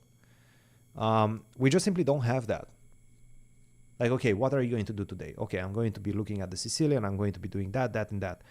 30 minutes Sicilian, 30 minutes tactics, 30 minutes or 35 minutes that. You don't have that in chess. But I think maybe this is the way it should be. Maybe this is the way it should be. Maybe the best way to improve in chess, and this is kind of the way I'm thinking right now about it, is quantity is important. Like quantity of whatever you do in chess in terms of preparation. You want to solve tactics, good. You want to look at openings, good. That's good as well. You want to do middle game positions, good as well. Basically anything chess is probably going to be adding up to the quality of your play. It's going to make you a better player. Like, I don't think you should be obsessing about, I don't have the best protocol to improve in chess. There's no magic pill, basically. There's no magic pill.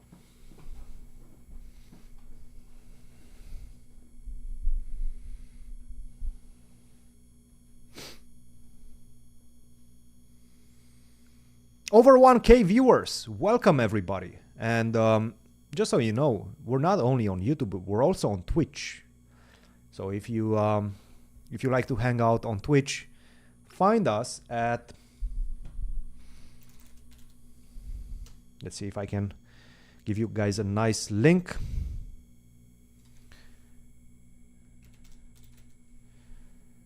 Let me give you guys a nice link.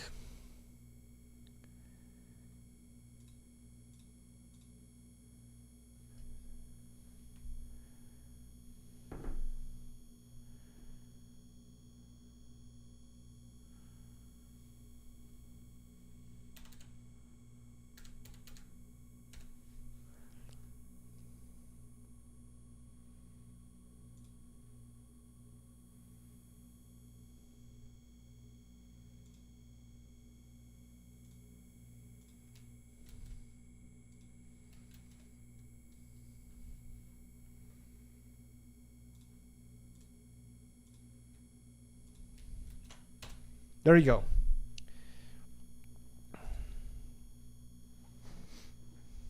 There you go, guys. If you like Twitch, then go to C2Pod on Twitch. Find us at C2Pod on Twitch. What's up, Miktal? Azamat Kamdanov. Who do you have, Gukesh or Ding to win? Gukesh. I've already said it. I think the vibes are there.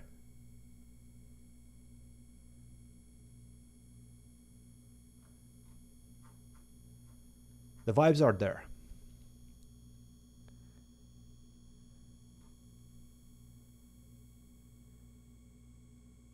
Some people play and then they don't get better. Yes. Why do you think Gukesh would be the favorite in Rapid? I just said that Ding is the favorite in Rapid. You guys misread what I said. Misunderstood me. I do think that Ding might actually be the favorite once it gets to Rapid.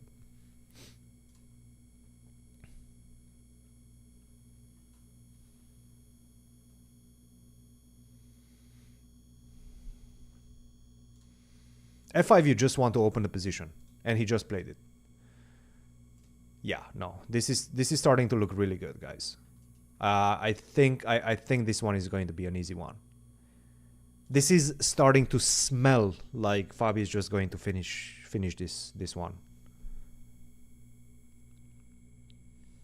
This is starting to smell like Fabi is just going to take over right now. I think he might be. Yeah, no, I think Fabi understands that right now. He's the better player. He's starting to feel like his opponent is cracking. I think Heimann is just simply cracking right now. We're going to see bishop takes f5. This game is not going to last long. You can quote me on that. I don't think this game is going to last long.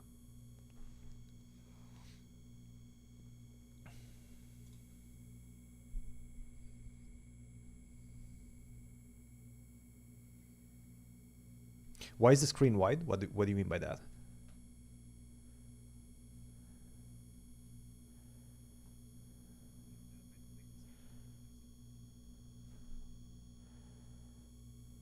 Screen is wide? In what sense? What's happening, guys?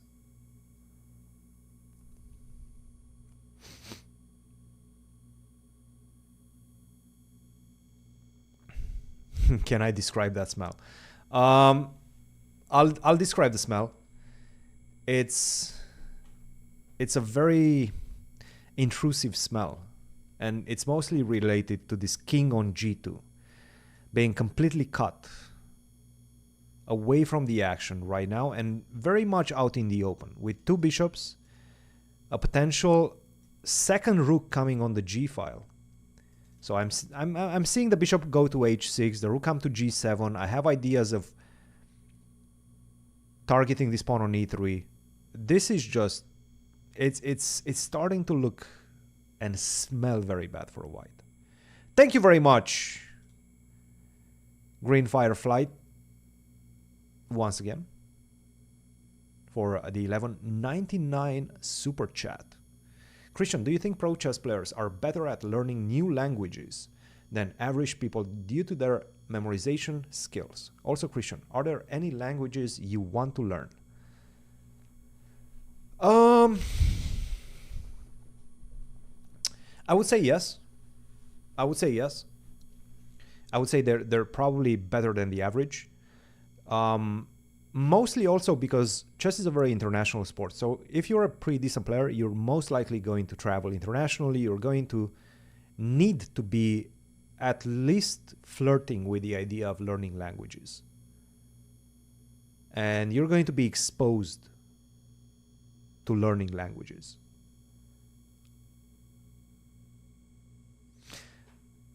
So yes, I do believe that it's probably easier for chess players to do that. And the second part of your question, are there any languages you want to learn? To be honest, I'm not sure I want to learn any new languages. I would rather get better at the languages that I already know. Like, obviously,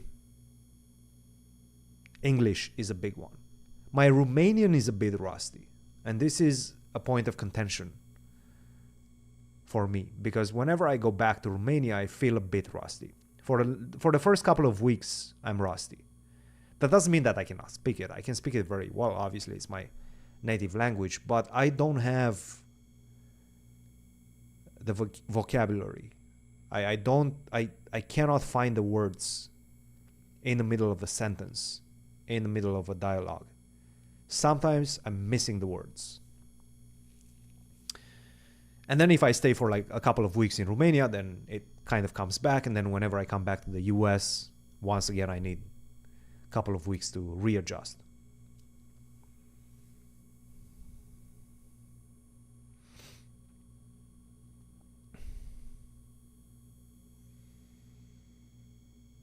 How does Fabi deal with the jet lag? Yeah, jet lag is a big one. Jet lag is a big one. I don't know. I don't think there's a very clear way to deal with the jet lag. I mean, Your English is very decent, thank you very much, but it should be, right? This is the first thing that I'm telling all of my students. Whenever they come to the US, especially if they're international, you should be learning or at least perfecting your English as much as possible. I think when you decide to go and live in a different country, you should probably assimilate the language to the best of your abilities. So yes.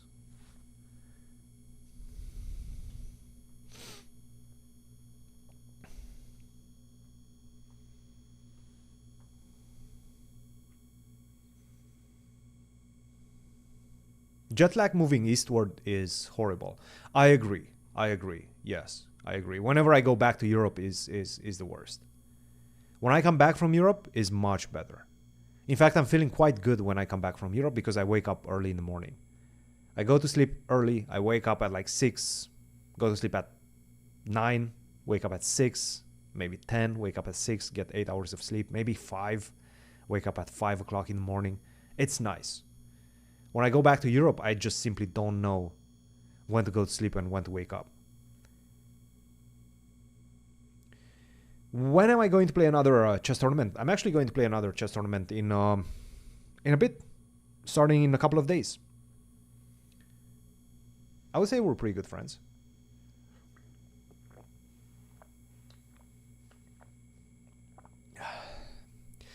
Top of the line private jets have dynamic lighting that's supposed to help with jet lag. Yeah, good luck.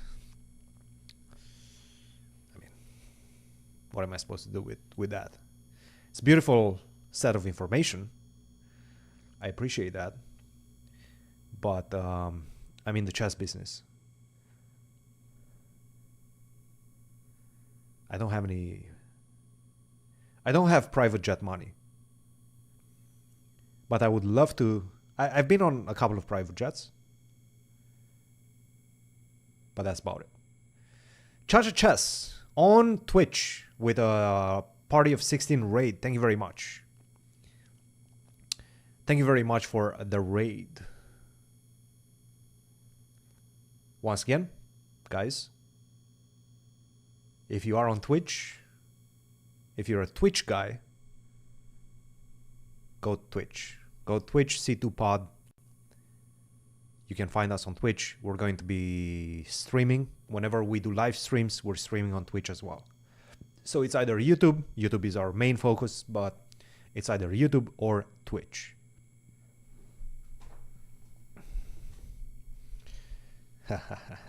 Brokey. One day, people. Can you afford your private jet? What color is your private jet?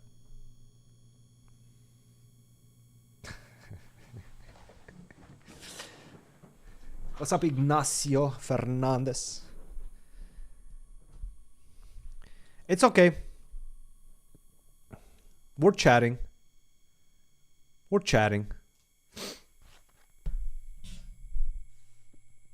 But yes, let's do some chess. Why not? Let's do some chess. Bishop e4, by the way, is a very good move. Probably the only move to keep you in the game. If you don't play bishop to e4, if you give me one more move, I go rook f7, and the pressure down the f-file, you're just simply busted. So what you need to do as white is try to get this knight involved. If you manage to get the knight on e4, obviously to defend against any sort of like rook f2 ideas after rook f7, then that's good. If you manage to get the knight to g5 and in fact block the g file like that, that's even better. So that's why he played this move, bishop to e4. Good move by Heimann.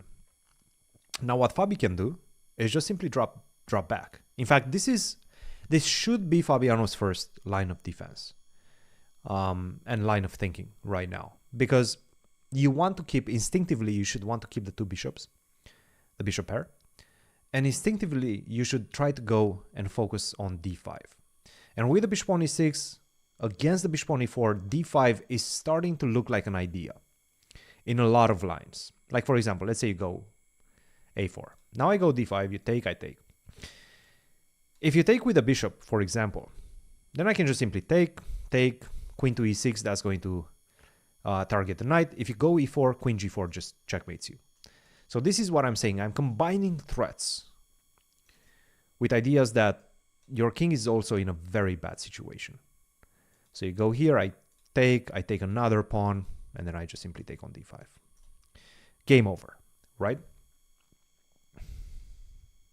Why isn't Fabi commentating? Because he's playing. What type of question is that? What type of question is that?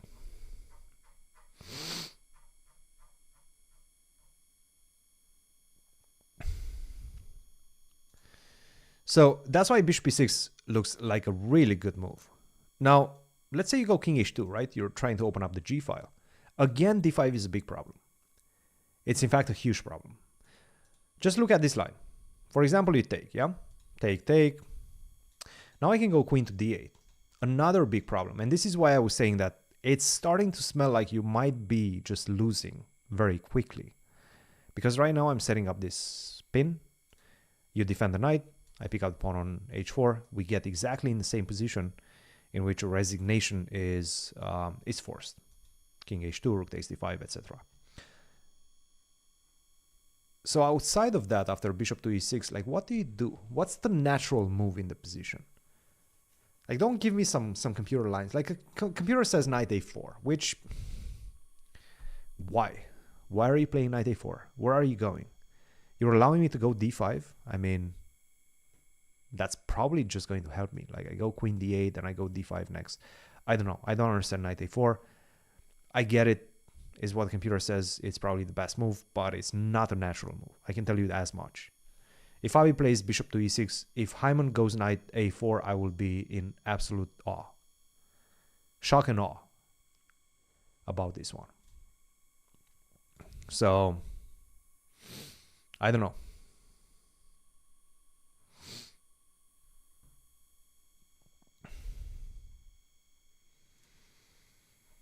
No moves have been played yet, and Fabi drops down to his last 29 minutes. This is the one thing that Fabi should not forget about. Do not forget about the clock. The clock needs to be priority number one right now. At the same time, you sort of understand that the position is so good. You feel the position is good. You feel like you achieved everything. The king is not safe on g2. You have ideas of d5. Your king is perfectly safe on g8. You can even go to h8 if you want to improve the safety of the king. It just feels like this is a really good position.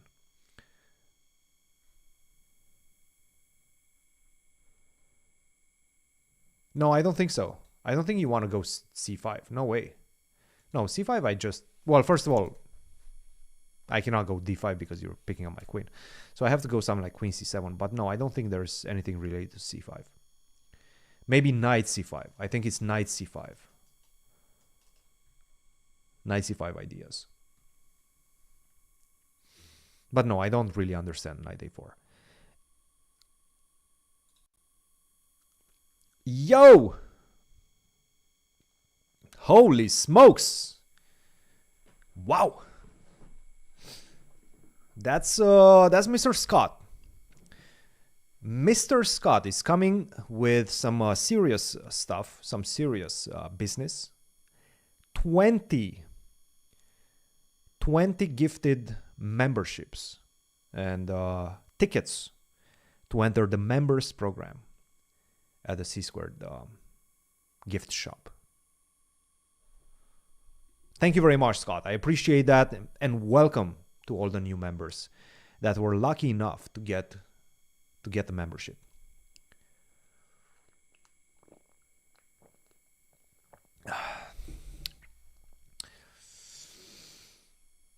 Put it in the bank. Put it in the bank. Another 20 memberships.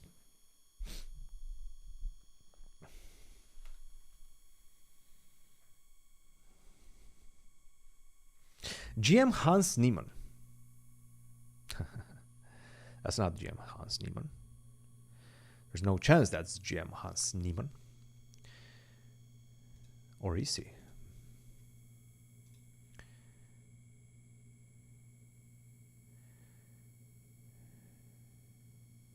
Nope. Fake Hans Niemann. Impersonator. Impersonator, Hans Niemann.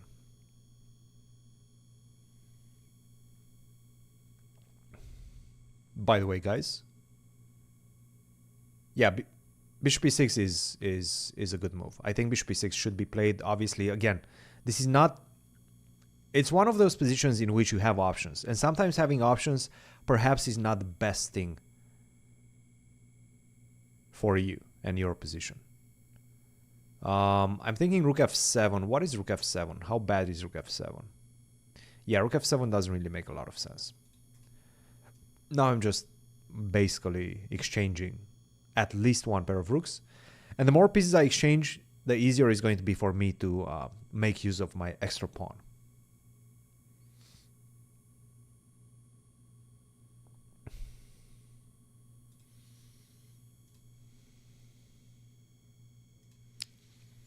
So no, do not allow... Look, get the bishop back. Get the bishop back. Go bishop e6. Begim might be getting a GM norm. Okay, all right. You guys know who Begim is?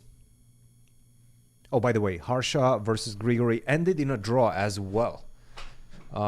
We did not catch that, but Harsha Baratakoti made a draw against Grigory Oparin. And I just want to keep an eye out on Ishik versus Alexander Donchenko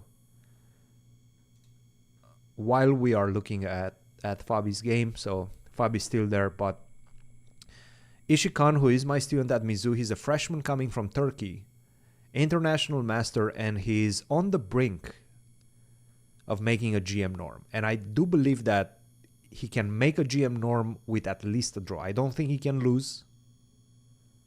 If he loses, I don't think he has the GM norm.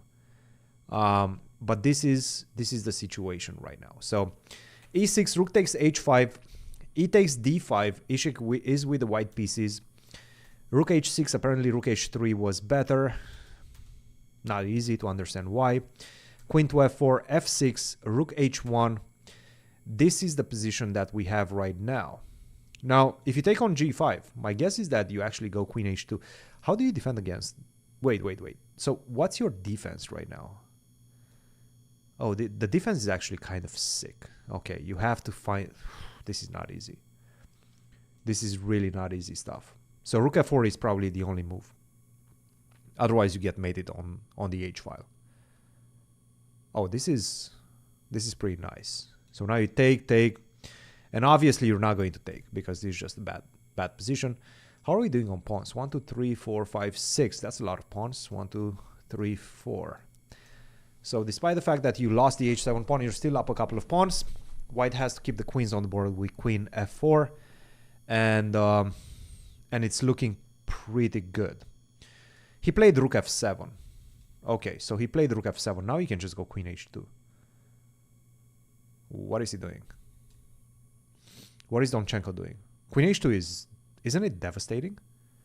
Wait a minute. Queen h2. First of all, you have to play queen h2. Not that many things to do. Unless some sort of rook takes g6 works, which probably doesn't, you shouldn't be thinking about anything else because now you just run. So rook f7, just go queen h2. He just played it. You're attacking the pawn on h7. You go queen 7. I take on g6. If you go to f8, I take on g6. I continue taking on g6. So you probably have to go to h8. Now I continue taking. I don't know. This looks really good.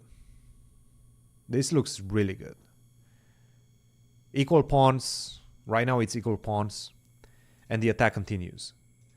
Yeah, it's looking good for Ishik. The only thing that worries me is his time. Only 12 minutes. But it's looking pretty good for Ishik. And if he wins this one, now that would be a very good result. Overall, getting the GM norm, winning a bunch of rating points, that's a good result right there. So, hoping my student finishes well. Cool. Begim. Oh, she's playing Robbie. Oh, she's winning. What is happening? Wait a minute, guys. Look at that. Look at Begim. Bishop e3, h5. We have a Najdorf. Fabi still hasn't played, so we're not missing anything. G6, H3, Castle, H4, F5. Nice Najdorf. Good pressure. A4, Rook F2, Rook E1, Rook D2. Begim is doing quite well. Bishop F2. Knight H5, double question mark move. Because you take on C4, you go Knight A5, you go Knight D5. I'm jumping with the knights, and how do you save this rook? Actually, you're not saving the rook. Oh, you're actually just losing a rook. You're losing a full rook. Oh, this is kind of sick.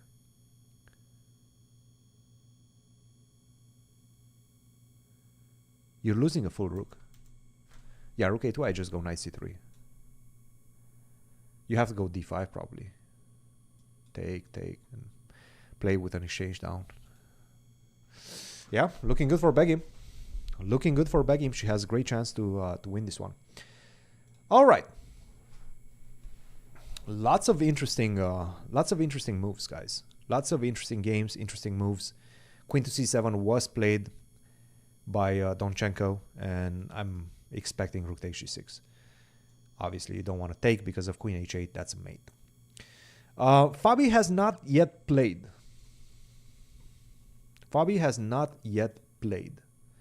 After Bishop to E4, he's really spending all his time right now. Let's keep an eye out for Fabi.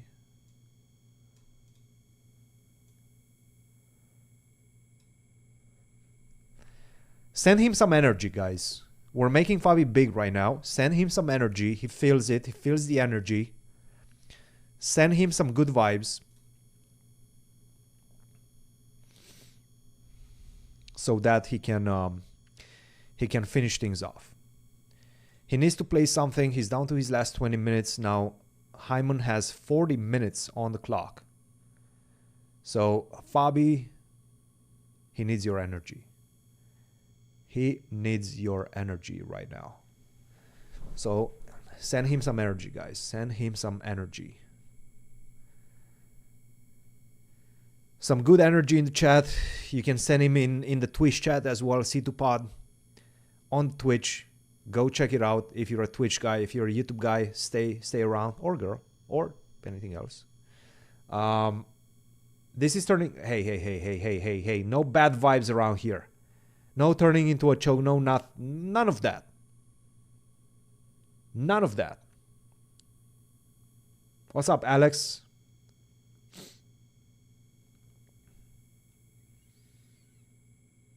Mark looks a bit worried.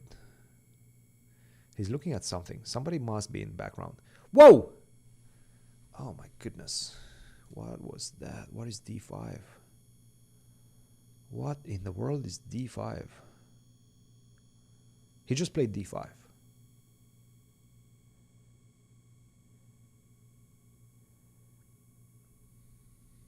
He just played D5.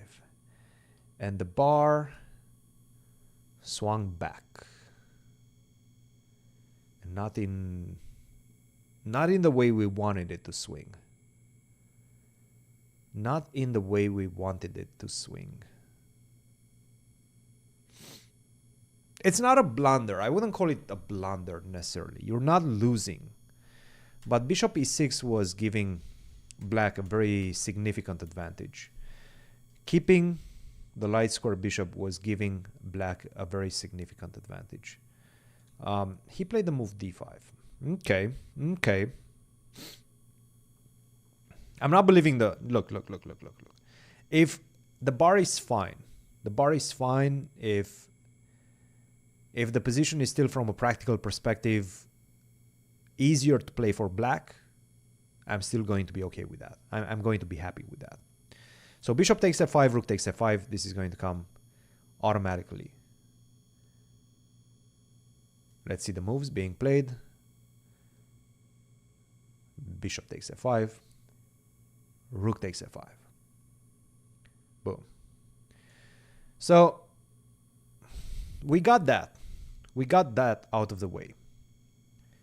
Now the big question is, how do you oh, rook f1 immediately played by Heimann. Yeah, and this is No, no. He's not doing the right things. He is not doing the right things. I am not very happy right now. I am not very happy because Rook F1 is a very good move. Rook F1 is a very good move because you're exchanging too many pieces, and this only helps White. White had huge problems with the king. The more pieces we exchange, the easier it's going to be for the White king to escape. With light square bishop still on board, there's absolutely no reason to believe that that king is ever going to be safe. Without the light square bishops and a pair of rooks, yeah, the king's chances are starting to be quite good, quite high. I think he wants to go queen d8. The more I look at the position, I think he's going to go queen d8.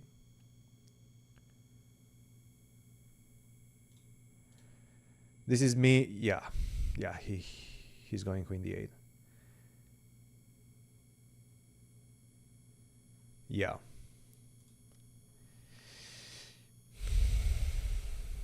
No, draw is not good. Draw is really not good. Draw is really not good. Yeah, he saw all of this, and now he's basically having a double attack, maybe even triple attack if you want to continue, if you want to consider d4 as an attack as well. But d takes c4 is the main idea, and queen takes h4. The problem is that you can defend against both of those moves with queen f2. So this is what I'm slightly worried about. Queen f2, I guess you want to go, I think he wants to go e4. I think this is basically what he has in mind.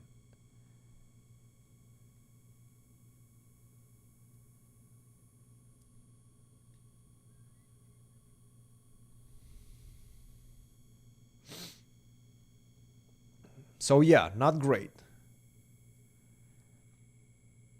It's not over by any means. There's still a lot of play in the position. It's just not what I wanted to see. It's just simply not what I wanted to see.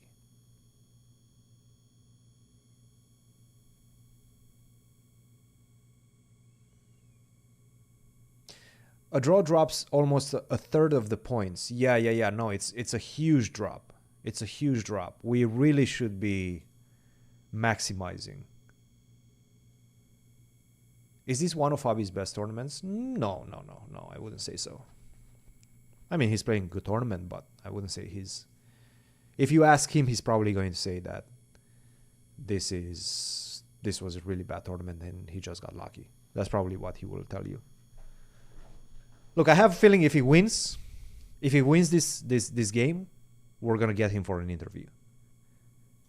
If he wins this game, we're going to get him for an interview. I'm going to press to get him for an interview.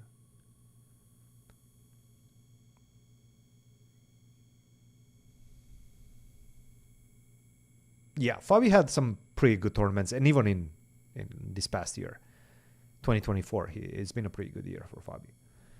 Outside of candidates, which, okay, he got second place, won some rating points, but didn't get the qualification, which is the only thing that matters in the candidates. So that can be considered as a failure, sure. But outside of that, he's won so many tournaments. So many tournaments in this year. Okay, he took on d5. C takes d5, c takes d5. At least you're getting some easy moves. And now he's probably going to go queen f2, right?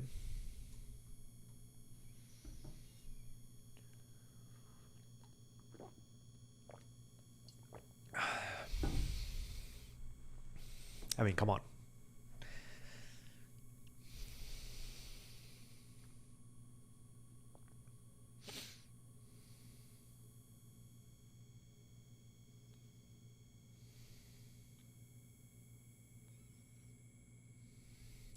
Yeah, it's easy to read Heimann as Niemann.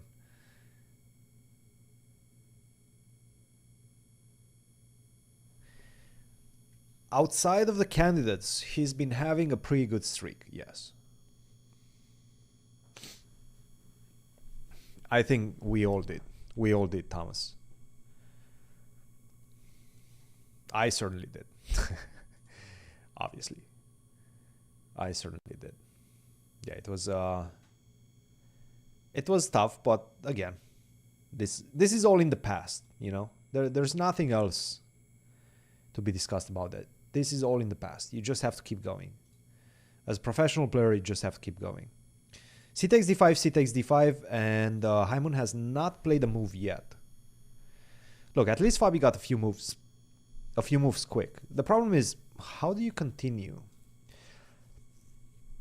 Look, this is still dangerous for White. Don't get me wrong. This still feels like Fabi can definitely press. Practically, at this point, I would be starting to think about ideas such as rook to d6. I'm trying to find a better square for the rook. Rook g6, I'm trying to get to your king. I'm trying to checkmate you. This is my idea. I want to checkmate you. So let's say you give a check. It doesn't really matter. I get the king to h8. What's your continuation? What is the continuation? Maybe it's not that easy. Let's say you go something like a4. Okay, this is really bad. Yeah, this is really bad. Maybe this is not that easy, guys. The more I think about it. Have a good one, Matka's baddie. Batty. Go watch some NFL. Go watch some football. Go watch some big men running at each other.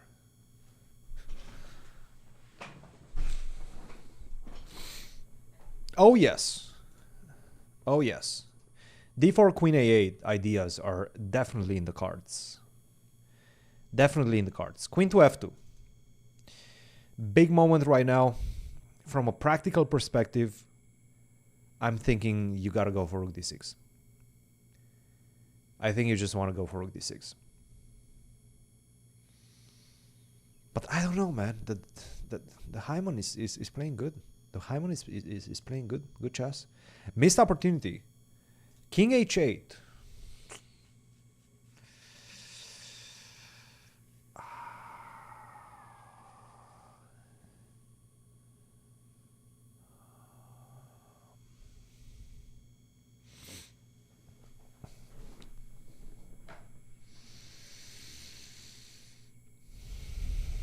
I mean, a draw is not going to destroy his chances by any means, but the difference in points between a draw and a win is quite significant. I think it's about 3 or 4 points, and those 4 points might play a very crucial role at the end of the counting, when we're going to count the points and we're going to see whether Arjun or Fabi gets the candidate spot. Look, at this point, Fabi just needs to outplay his opponent. Simple as that. Simple as that. You just have to outplay your opponent. I'm thinking knight e2 is the move. This is what I would do. If I was White, I would play knight e2. On first sighting, this is what I would do.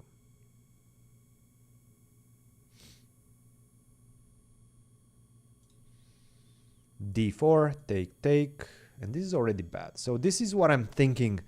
Maybe Hyman is going to be thinking in the same patterns as I am. At least that's the hope. I'm looking to improve my knight. I'm trying to go to h5 or f5. Best way to do it and get out of dodge of this d4 or maybe even e4 coming would be to play knight e2. And if he does that, then d4 is already starting to become a little bit annoying. Because d3 is coming, d2 is coming. I am pushing. I am actually pushing. I'm playing caveman chess. Why did Fabi move the king? This is what we called a prophylactic move. I was doing commentary for the St. Louis Chess Club and they kept telling me, you cannot say that word. There's some sort of a different connotation to prophylactic. But yeah, this is a prophylactic move. You're anticipating, you're getting ready, improving the position to the maximum in anticipation of ideas such as queen to f7. So queen to f7 right now is not going to come with a check. I can start thinking about rook to d6, rook to g6 without having to worry about queen f7 coming with check.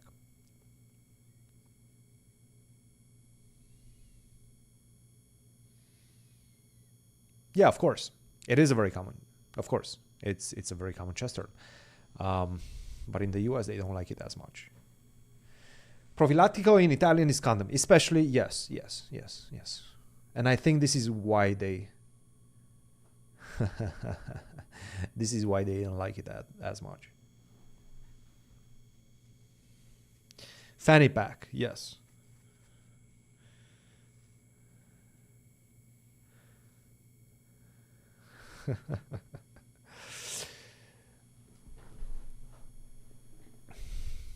Okay, we have a move. E4.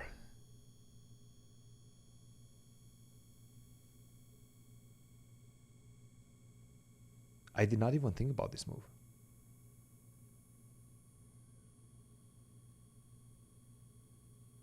I don't think Fabi likes this move.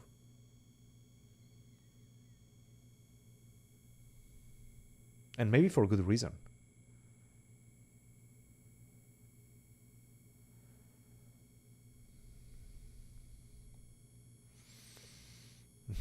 All right. Good riddance.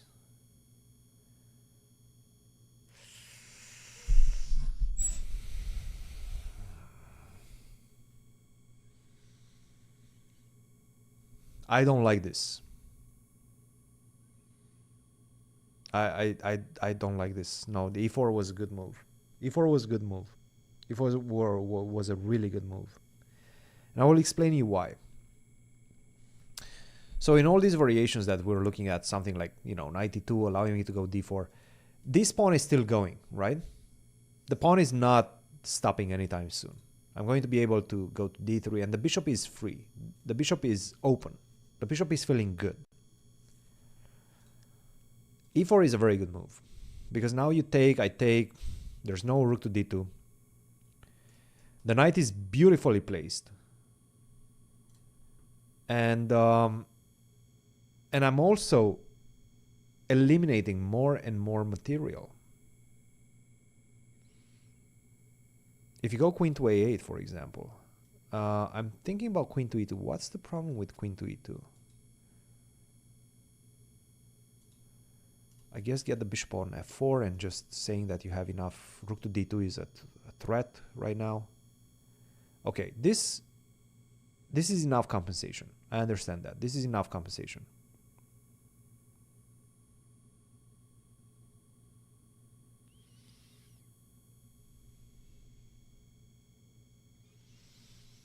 Yeah, no, e4 is a very good move. I don't see more than compensation is the problem. Like even now I can go queen to f3, queen f5, for example. What do you do after queen f5? Queen f5, rook d4, maybe even rook c1. Like, what is this? Like, I guess queen e4 is probably a draw, but you don't have more than a draw, yeah? Just take, check, check, check. I take on h4, and this is some draw.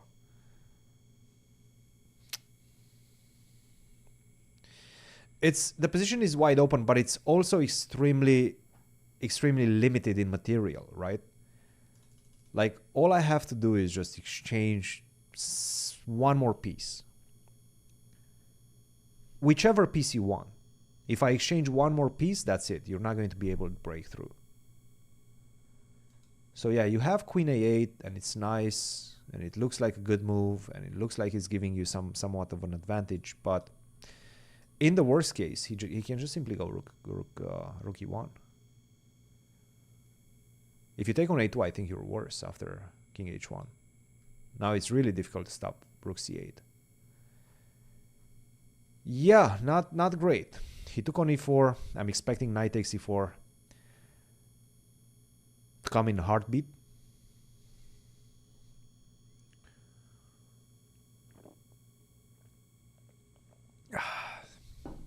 Knight takes e4.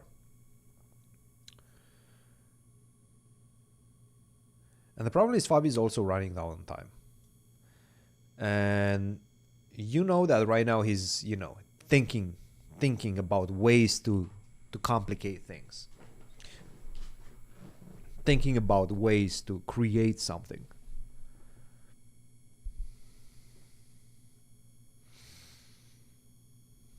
It's equal, yes, but we need a win. This is the thing. We need a win.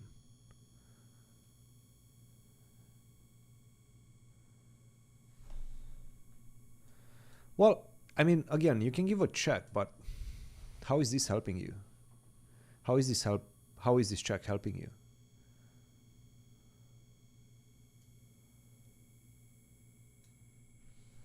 Like queen f5. I think this is where we left it. Queen f5, and you said give a check. Yeah, it's a fine move, but it's not really helping you. In fact, it's helping white. I'm getting off this diagonal. Now you have to defend against. I'm putting all my pieces on light squares. This is my strategy. I want to put my pieces on light squares. And I'm a pawn up. Don't forget, I'm a pawn up.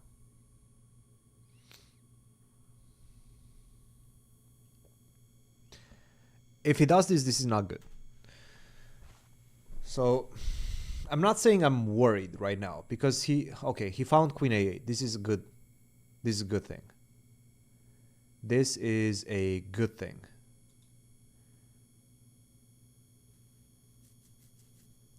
I think he's going to go rook e1. His opponent is going to go rook e1.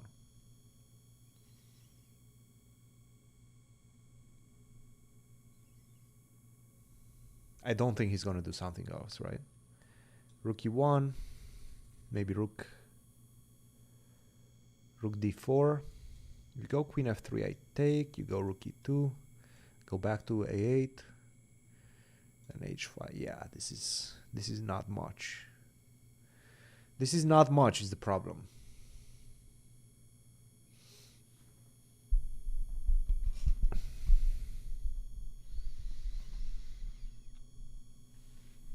Mark has been having the tournament of his life. There is absolutely no doubt about it. Wins against Alexander Bortnik, Yair Parkov, Mikhail Antipov. Two of these players are over 2600s or very close to it. One of them is 2523. All three of them GMs. And draws against Robbie Kevlishvili, 2550. Ilya Nishnik, 2576. Used to be close to 2700. And this is only the rounds that I'm seeing on my screen.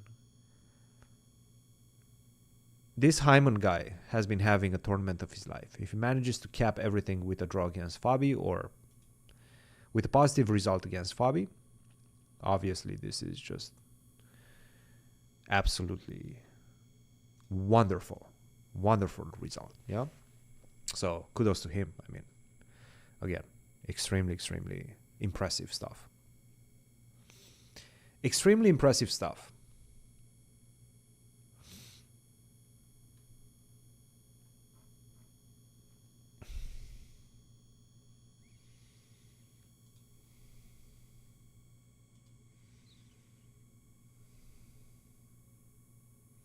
Yeah, rook e1 was played, rook d4. They're following our analysis. I'm just trying to come up with the most natural moves in the position. You know what the funny part is? There's a very funny move right now. King to g3. And I'm trying to... What if I just take? Queen f3, and now I don't have rook a4. For a second I thought I have rook a4. That is, in fact, a very funny looking move. King to g3. Indirectly defending the knight on e4.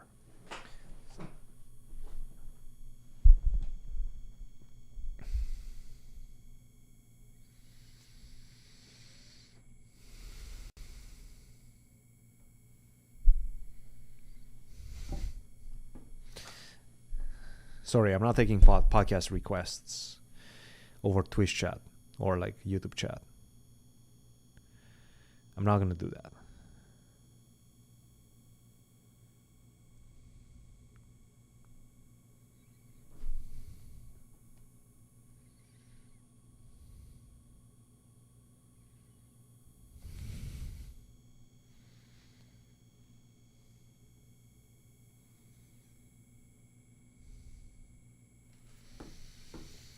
Let's see. Queen to e2 he played. Okay, this is also extremely natural play. And now Fabi has finally an opportunity. There is an opportunity. Bishop h6. He has to go for it. This is a key move right now. Fabi needs to find bishop h6. And he needs to do it fast. Fabi, find bishop h6. Play bishop h6 right now. Put your hands on that bishop and move it on h6.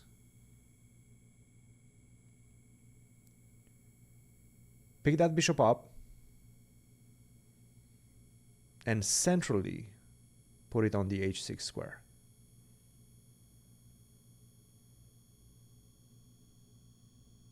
Come on. Don't think for too long. Only 15 minutes. You gotta speed things up a little bit. Let's pick that bishop up and put it on h6.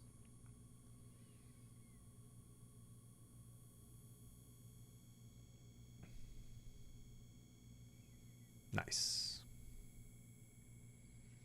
Nice. He listened. He listened. He listened. Good job. Good job, Fabi. Good job. My board is lagging. No, the board is not lagging. You mean the camera is lagging? Yes, the camera is slightly lagging. But that's good. That's normal. All right, so bishop h6. Beautiful move. Excellent move by Fabi. No, that's not how it works. You don't pay to play. We don't have a pay to play scheme at the C Squared podcast. We don't take payment requests. All right, so there's a big threat. I hope you guys see it right now. This knight is pinned. So the big threat is rook to d2. Make a move such as a4, rook d2, game over, right? Thank you very much. Thanks for playing. So bishop a6, that's why it's very important, because it's a tempo move. He went to g8, to g1, excuse me. Now I can put the bishop on f4. Now I'm starting to dream. I am starting to dream again. I'm a dreamer again, guys. I'm a dreamer again.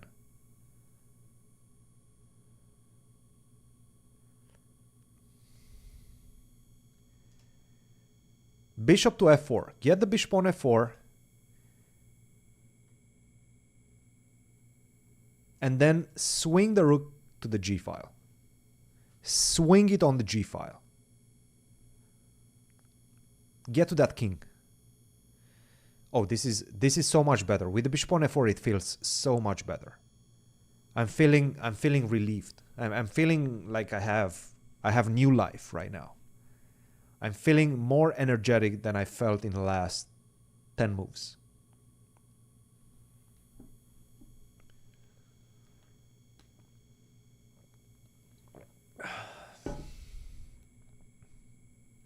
Yeah. Put the bishop on f4. Get the bishop on f4. Get the bishop on f4. Get that sneaky bishop on f4. That's right. Good job. Good man. Good man. Bishop f4 played. He played it. He got it. I gave you guys bishop f4 in full HD. No, C squared means Christian and Kirill Akaruana. 2 C's. Queen G2. Where are you going, young man? Let's go. Rook G8. Or Rook D7. Wait a minute. Rook D8, Rook D7. I don't know. Where are you going? Actually, Rook D7. Rook D7. Rook D7. Rook D7, Rook G7.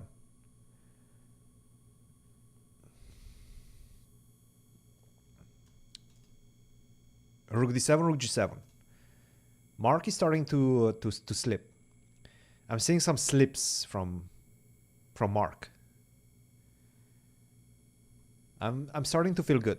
Now if you go Knight G5, Queen A7, Queen F2, and maybe Queen A5 now, and then I'm going to go Rook G7, H6, I have ideas. I do have ideas. I'm starting to see a lot of squares, and I'm starting to see a lot of pieces hanging. For Mark, I'm not seeing, and this is why the bishop is so important on F4, there's no Rook C1. There's no Rook D1. Rook D7 is on the board, guys. Let me show it to you on HD. Let me show you the move in HD. Boom. Rook D7, nice, nice, nice.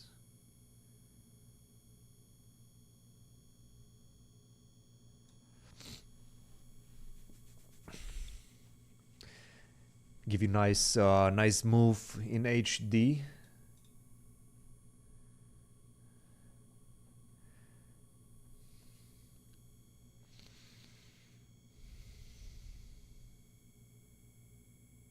You guys are starting to be weird, aren't you? You guys are starting with a weird question, aren't you?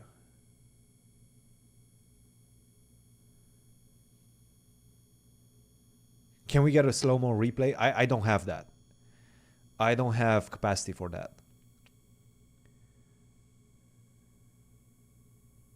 It's not HD. It's not HD.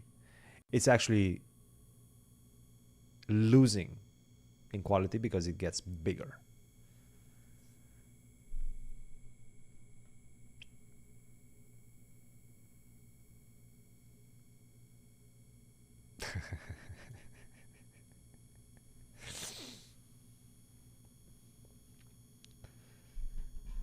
It would be today.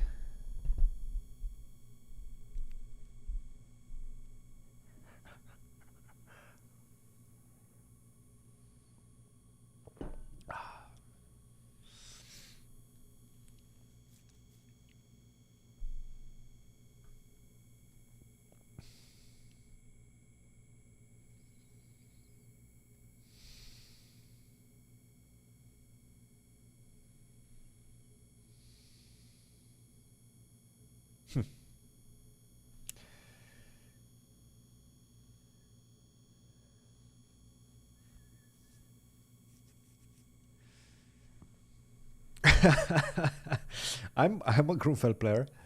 Why are you saying that? I'm an avid Grunfeld player. Actually, it might be my favorite opening. What are you guys talking about?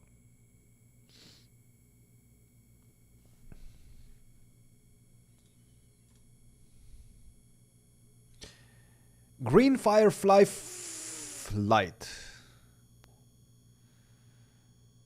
Thank you very much for the $5.99. Are you allowed to draw doodles on a notation page, like hearts and smileys and stuff? If not, why not? That's actually a very good question, and no, you cannot. In fact, as Rex just pointed out, Wesley Soin, this is a very famous case at the US Championship, got forfeited in a game against Akopian, Var Akopian. I think it was his first or second year where he was playing in the US Championships. So quite a while back, like 2016, 2017, something like that. He got forfeited because he was writing encouragement words on his score sheet. He got told once, he didn't stop doing it, and he got lost. He got a forfeit by Tony Rich, who was the arbiter at that point. So, yeah, you're definitely not allowed to do that. Guys. 1,400 of you are watching this one. I feel we can break some records. I feel we can break some records tonight. I feel these last few moves, we're starting to feel the energy. I feel we can break some records tonight. I think we can make it to 1.6, 1.7K, maybe. Let's get the numbers up. Let's pump it up. Let's get the energy up. Fabi's feeling the energy right now. You see, he just looked at us. He just looked at us. That's right, multiply.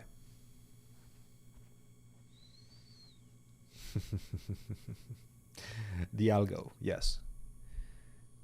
The algo is important. We have another Vladimir Kramnik. How many Kramniks do we have in the chat? How many Kramniks do we have in the chat?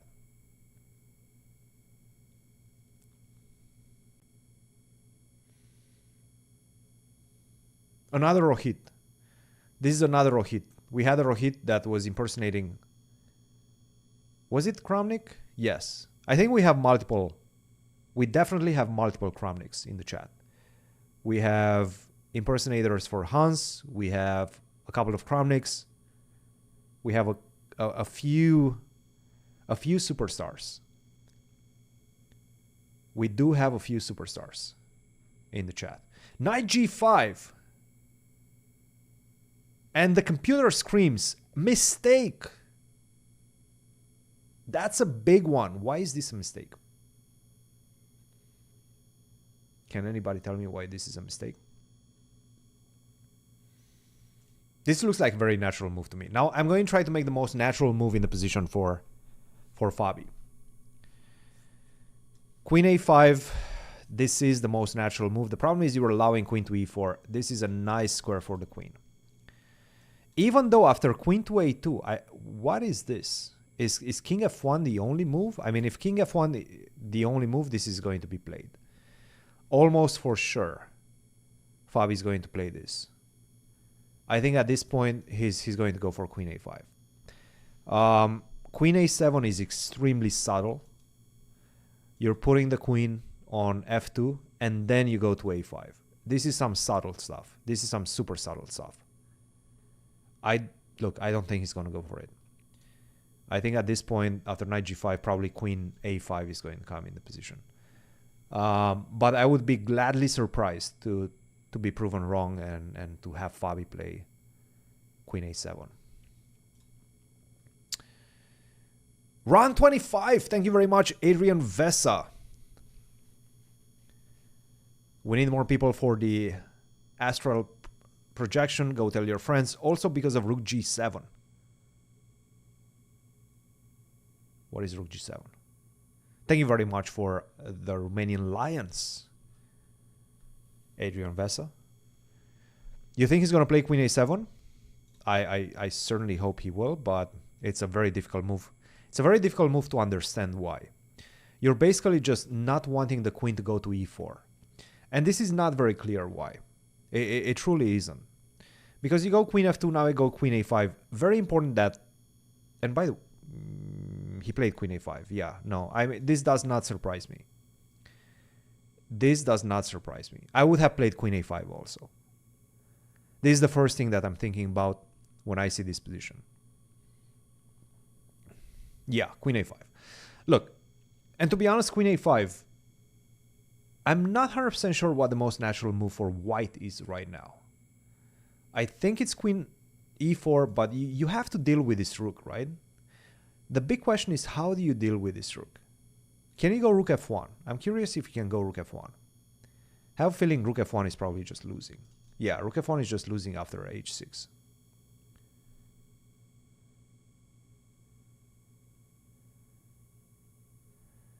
Rook F1 is just H6. H6 followed by rook G7. So you need to... basically, your task as white right now is to defend the rook on E1, but also get the queen off the G file so that H6 you can return with the knight and not have to worry about rook to g7 and losing the queen. That's the plan behind it. That's why you go queen to e4. But queen to e4 also allows me to pick up the pawn on a2. So it's not really easy.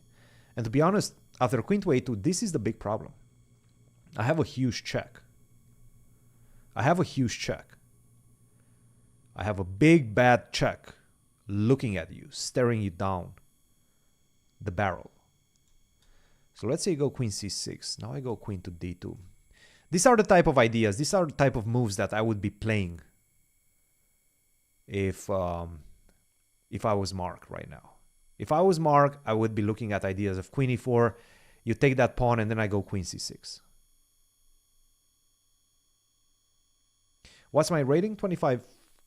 25-30? 25 something. I'm inactive right now. I haven't played in more than a year. So my rating is...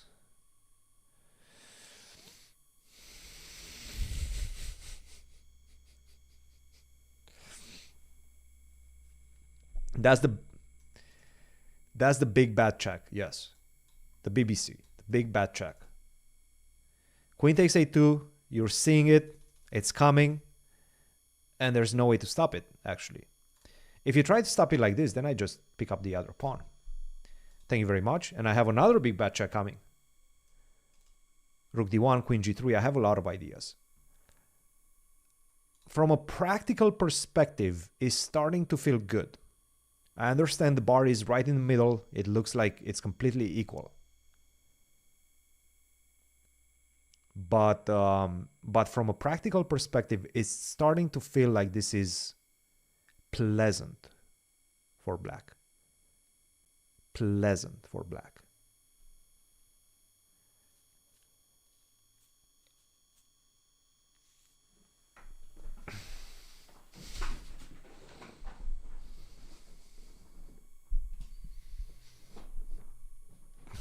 Oh! Whoa, whoa, whoa, whoa, whoa, whoa, whoa. Let's see this in HD. Whoa, whoa, whoa, whoa, whoa. Rook to f1 was just played. This is a double question mark move. h6 finishes the game. Blunder alert. Blunder alert, baby. Get your hands up. Get your hands up. h6 is coming. Nobody's stopping h6. Nobody's stopping h6. He's playing h6. Knight e6 doesn't work because of queen b6. That's a double check right there. You're losing. h6 is coming. There's zero chance Fabiano misses this move. This is the only move in the position. You go queen to c6 to say that that's a double attack. Guess what? I have a double defense. Check and defending my rook at the same time. And next move, I'm picking up your knight. You're done. Busted. Game over. Busted. Game over. I'm going to see h6 in HD. I'm showing you h6 in HD because there's zero chance Fabiano misses this. Fabi is not missing this, guys. Come on, Fabi. Play h6. h6. h6. Get the h6 in the chat, guys. We need the h6 in the chat. We need h6s in the chat. h6.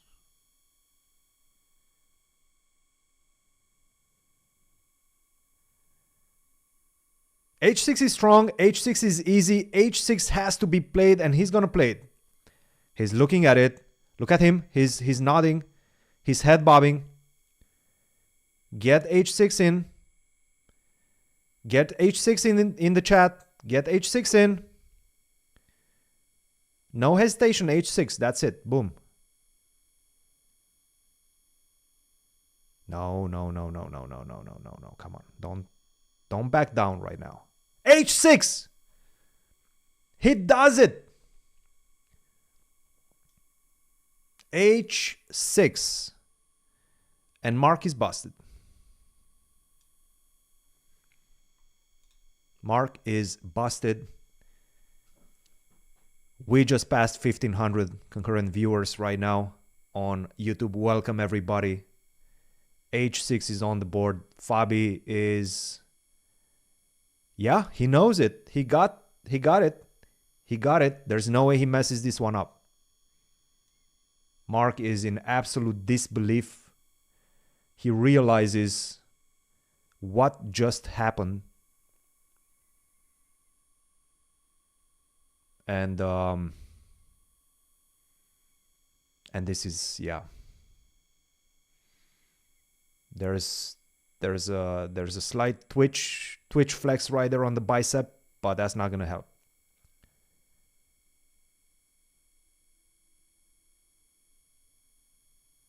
So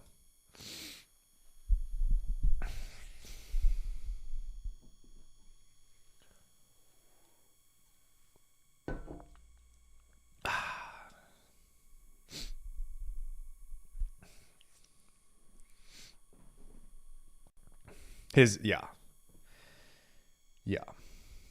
that's no, once the bishop gets to f4, we sort of understood that things are switching. The advantage is switching hands, and it's happening fast. Yeah, queen a5 was very natural and a very good move. Queen a5 was a very, very good move.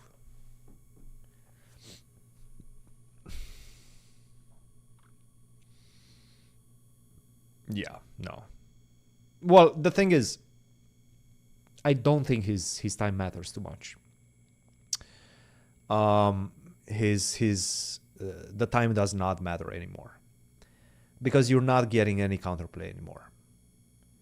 Your rook is not getting into play. This bishop on f4 is an absolutely tremendous piece. Not only that it keeps your king more or less in check, but it also keeps you away from the c1 square, which is a critical square, because if you get your rook involved, then my king becomes weak. That's not happening anytime soon.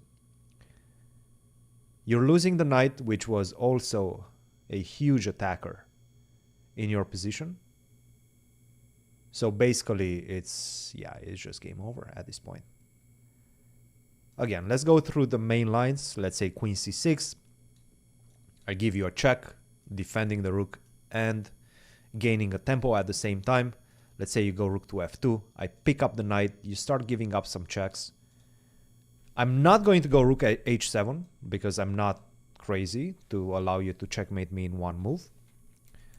So I'm going to go king to g8 after that. And then you give me another check. And then I continue running. And now you can understand how beautiful this bishop is. That's a beautiful bishop right there. You don't have time to take on g5 because you get checkmated. So, yeah, this is, unless something huge happens, which I really don't see, I don't see it happening. Fabi is your 2024 US Masters champion. I don't want to jinx it yet. It's not done, but it's looking really good. It's not done yet, but it's looking really good.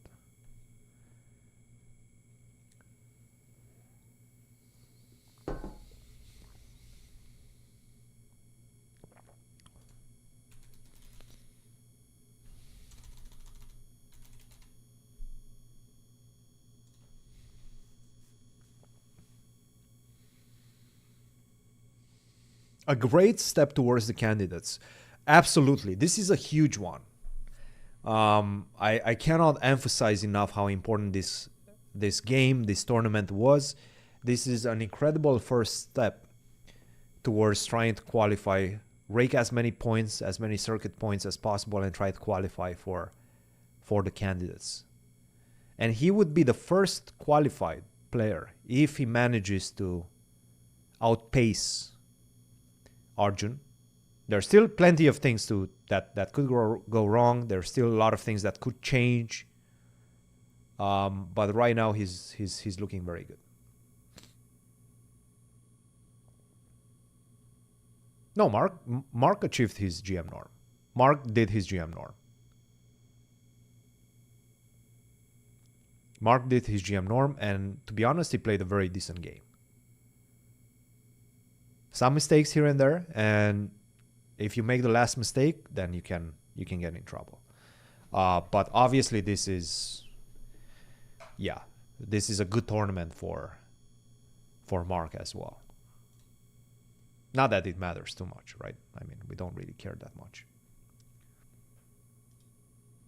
Oh, my camera got frozen. There we go. We're back.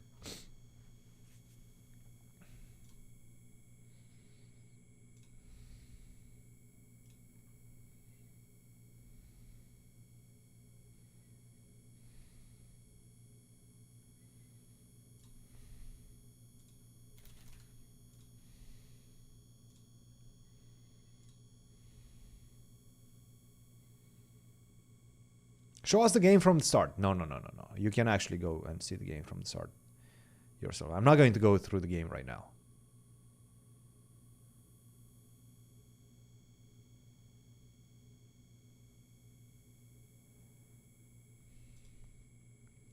I'm not going to go through the game right now.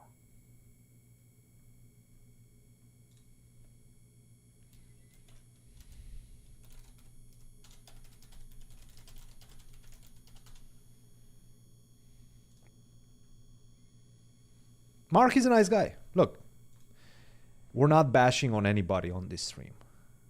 But we have to root for our guy. You know what I mean? This is a C² stream. This is the Fabi group chat.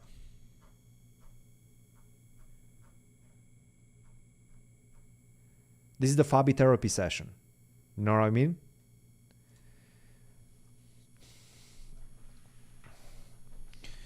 Why do you think he played rook f1? That's actually I will tell you exactly why he played rook f1, because he realizes that if he defends it with a queen on e2, first of all, that would be problematic after rook to d2. I think this is the big problem in the position. Also h6. I think Mark just played the move, queen to c6, expected. Not going to matter much.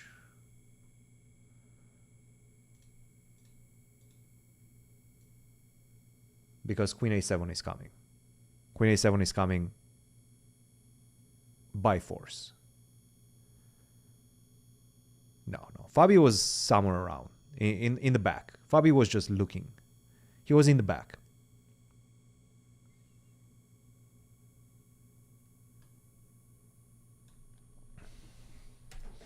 Queen a7. King h1. Take on g5. Queen h6. Don't go rook h7. He's going to go king to g8. Let's see this one really quick. Yeah. None of that. No rook h7. I'm not getting checkmated in one move. Fabi is excited. Yes, of course he is. Of course he is.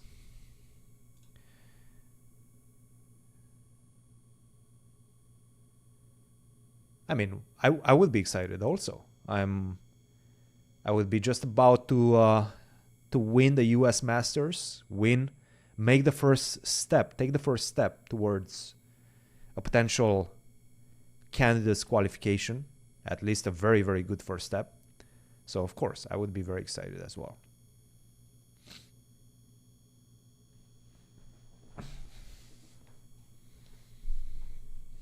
Here we go, king f8.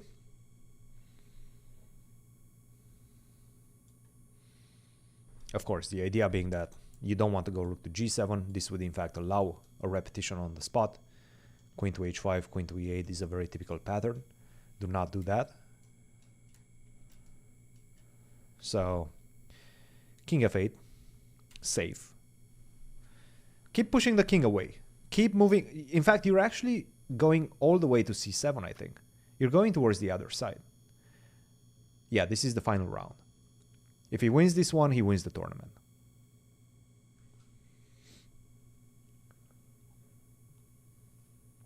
If he wins this one, he wins the tournament. And I think this is probably a good time to let you guys know that I hope you will be choosing to like the stream so that the algorithm promotes it and more people see it, but also to give us your subscription on YouTube and follow on Twitch, or support the channel in whichever way you see fit. But that's the easiest, zero cost way of supporting the channel. Am I streaming his next tournament as well? Probably not, because I'm playing as well. I'm going to be playing at the St. Louis Masters. That's the next tournament for both of us. And you will be able to, in fact, find that tournament and follow that tournament on the St. Louis broadcast channel on YouTube, I believe on Twitch as well. Thank you very much, Scott. Another 10 gifted subs. Not subs, because we're not on Twitch. But when is St. Louis Masters? It starts in 2 days from now.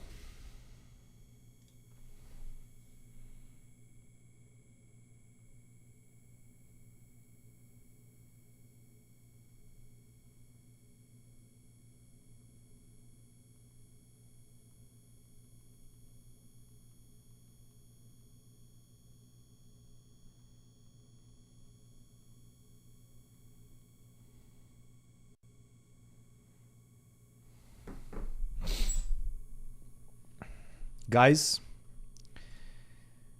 I am a time traveler myself, and I can tell you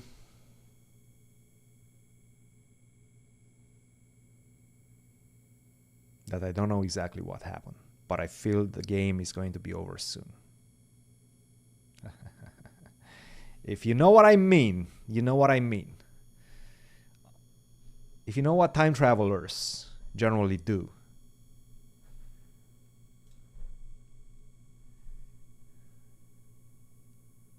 That's right.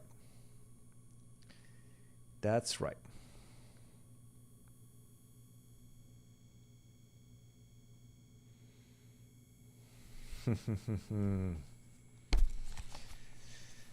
Guys, we might have an interview soon. We might have an interview soon. I'm trying to set it up for an interview. I hope we can get it done. I think we can get it done. Queen to A8, queen to G2, queen to D8. There's a lot of things that you need to worry about. Queen takes H4, rook to D2, rook to H2. I think we're just about to see the resignation.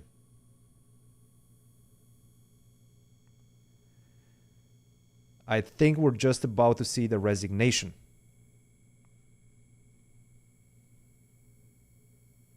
Queen to G4, rook H7. Probably that's the easiest way. Easiest way to do it.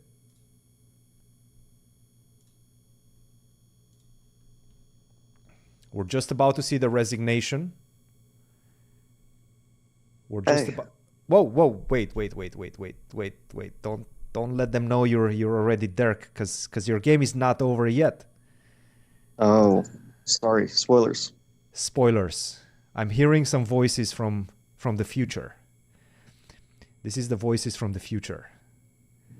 Let's see if I can do this. Nope. Oh, okay. There's Fabi. Boom. I think that's the easier way of putting it. But here you have it. The 2024 U.S. Masters champ, Fabi. Welcome. Nice win. Nice win. Well, I don't know about nice win. It was a very tough game. It was a tough game. He was playing very quickly, and I felt like probably we both played like rather poorly at the start at some point.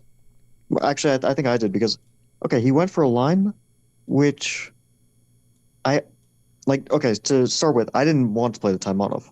I didn't expect the guy to go E4, because he was playing D4 the whole tournament. So he goes E4, I play C5, he plays knight F3, and I'm like, okay, he probably expects some Sveshnikov, and he could just like prepare some very forcing line. So I decided to play the Taimanov just to get, and I have like no recent knowledge. I haven't checked it in forever from the black side. So Right. I'm kind of upset already from the opening. But he goes for a line that Richie played against me in 2021 Singfield Cup, Bishop F4. And I kind of vaguely remembered, wait, that that there was something wrong with Queen D2. Like I think Queen C2 was supposed to be the move, but I couldn't figure it out. So I Hmm. thought maybe it was this Knight G4 business, which is a bit sharp. I think you actually But had you had e5 first instead of knight f6 Bishop E3? and f5. Yeah, so I didn't consider this. I guess I Right. should have, yeah. EF5, D5 and stuff. E5 d5, yeah, and it already gives you an advantage. I guess that's why he generally should go queen c2 instead of queen d2. Yeah, yeah, I just didn't consider this one. Hmm. The thing is, I definitely have checked the position, and I just had like no memory of why Queen D2 is not the way. I just remembered it's not supposed to be the way.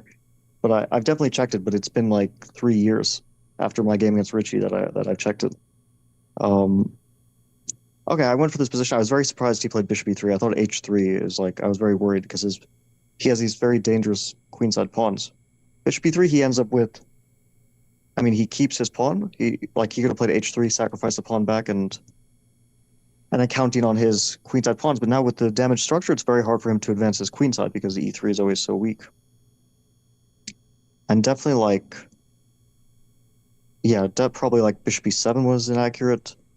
And then I really regretted playing Bishop G5 because I thought I'm provoking some weaknesses, but then it turned out that I'm just like giving him space. Like these are not really weaknesses. I'm just allowing him to advance, which is probably good for him.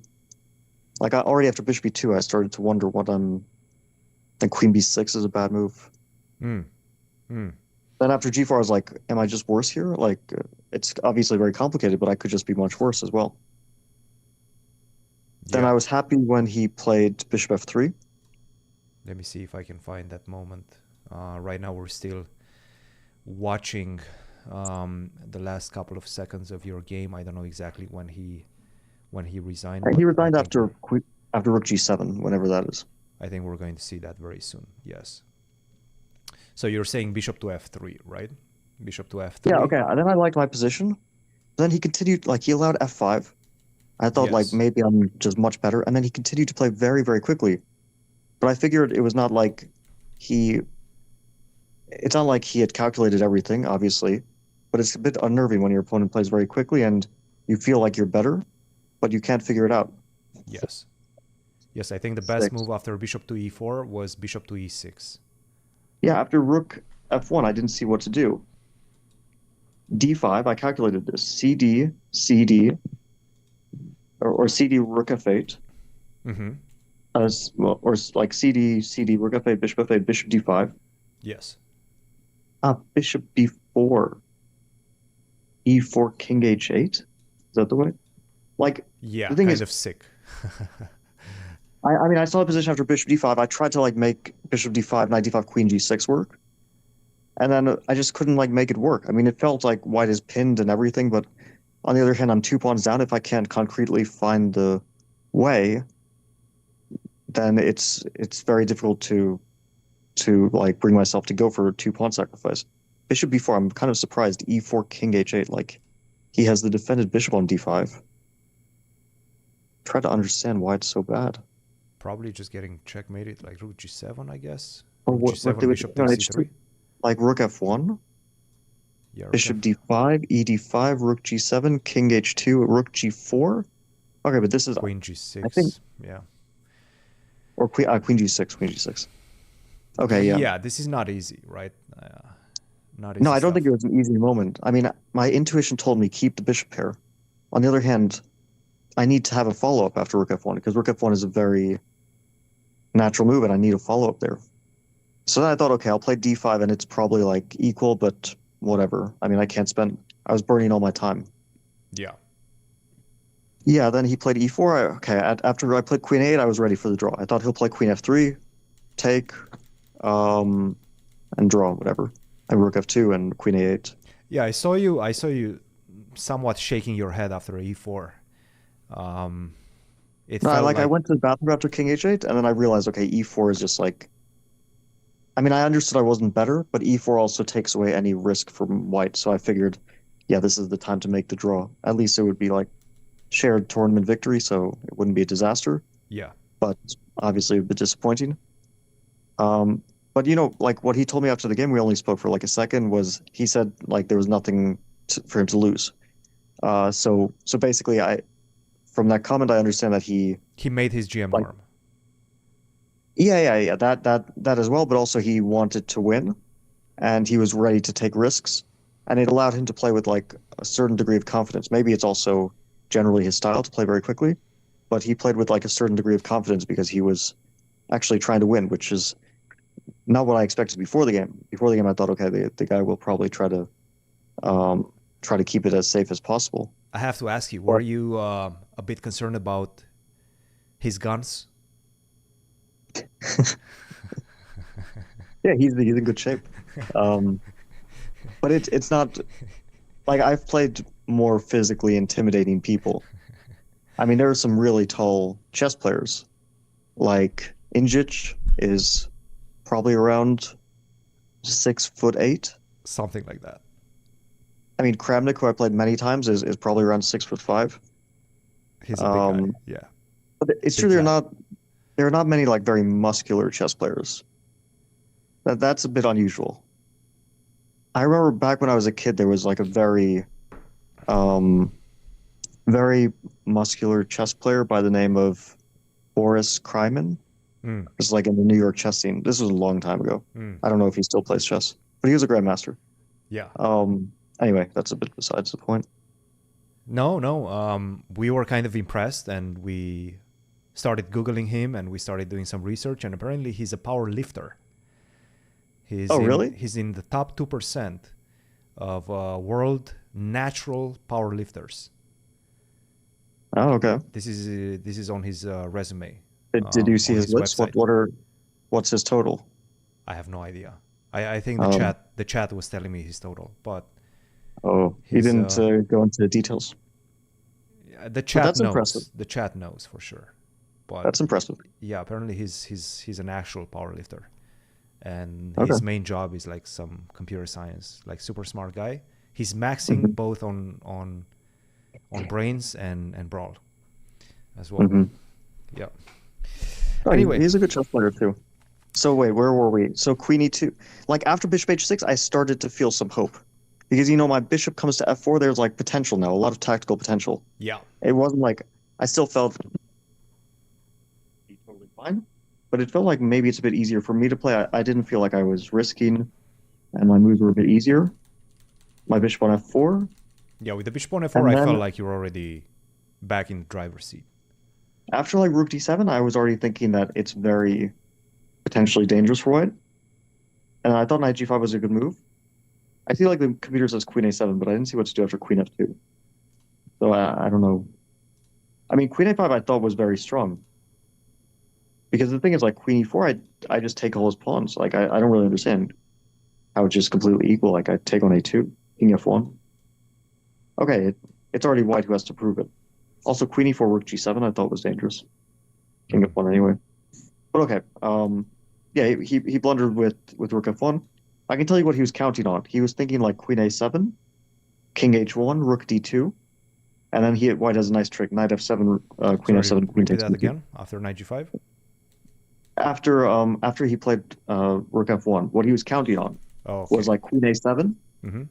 King H1 is forced, Mm-hmm. Rook D2. It looks like it might be winning, but Yes. then there's Knight F7, Queen F7, Queen D2. Just a little trick. Oh, nice, nice, nice, So nice. maybe he just missed H6 entirely, or maybe he thought Knight E6 and missed Queen B6. But I think he just after forgot about H6, h6. yeah, the knight is just gone. It looks like black is trying to give checks, but instead I'm just taking the knight. And luckily, my king also escapes checks in more than one way. So yeah, that was a fortunate finish. Somehow I like to win with clear first. I couldn't have dreamt of because after I lost to Nico, I'm a point behind with 3 rounds to go. I mean, I couldn't have dreamt. I was just hoping for a tie. I was thinking tie would be amazing, but uh, yeah, somehow it worked out. Yeah, 8 out of 9. I mean, that's a massive score, especially with this field winning outright a lot of FIDE circuit points. I think you're getting 17.1, which is huge. Job not done, obviously. You're still in a very tight race with Arjun, but this is a good first step going into the And St. Louis Noterbeck to some Masters. extent, What? but more so. I mean, and also Noterbeck has a chance. But yeah, Arjun Is he is still probably. I in the mean, contention right now? Noterbeck just has to win Qatar. It's like absolute must win. I mean, Arjun kind of should also win Qatar, but it's not as pressing. But for Noterbeck, it's just if he doesn't win Qatar, like even I think clear first, then probably it doesn't matter to him. Someone's going to pass him, either Arjun or me, but he's not going to keep both of us away. Yeah. For Arjun, it's more like he should win Qatar, and then if he wins Qatar, then he's again like doing amazingly, and then I have to win St. Louis Masters if he does that. So, yeah, Right. it's still a long road ahead. I think St. Louis Master finishes before Qatar finishes, right? Yeah, somehow. I'm playing in like these 2 weeks. I'm playing 18 games, 18 games in 11 days. Yeah, and that was kind of a point of discussion also. How's your stamina right now? Obviously, you're running a bit on adrenaline and the winner's energy, but how are you feeling in terms of stamina going into St. Louis? I'll be fine. I mean, That's the start was more tiring because at the start of the tournament, you're dealing with jet lag also, now, right? yeah. I was waking up at 5 a.m. It was a bit rough to play 2 games a day, wake up at 5 a.m. Now I actually feel much more awake. I'm not like falling asleep at night, so Awesome. that's a good thing at least. Awesome. Yeah, no, I think um that's all there is from me. I think once again, congratulations. Everybody in the Thanks. chat was I think very they're excited. asking me to go on Danya's channel, so I'll You probably go probably and have to join go Danya. on Donnie's channel, on the main channel. So Yeah, I'll go probably there. join. And yeah, we had a bunch of energy in the chat. I think we hit 1600 1.6k viewers at one point, so everybody was rooting. So That's pretty good. yeah, it was a good tournament. Congratulations, and Actually, I'll see you a lot in a of few days. people had good tournaments. Like this Evan Park guy made a GM norm. Yeah. Did Begum make a GM norm? Did she win? If she She won, then won. yes. Begum made a GM norm. Wow, I think that's Ishik really good. made a GM norm as well. Okay, but Ishik is like going to become a grandmaster one way or another probably pretty soon. He's already 2,500. Yes. I mean that's so I guess he's already GM now, right? With this. I'm not sure entirely how many norms he has, but I think he probably made his GM. Yes. But for like Begum, it's very big. I Yeah, mean, Begum is huge. Begum is yeah. huge for sure, especially with Okay. the 100k GM for Yeah, US was some chance to become GM and get extra cash. It's not bad either. All right, the I'm gonna Queen's get prize. going. Cool, Fabi. Once again, cheers. We're going to close the show with that one. Thanks, guys, for tuning in, and yeah, see you in a couple of days.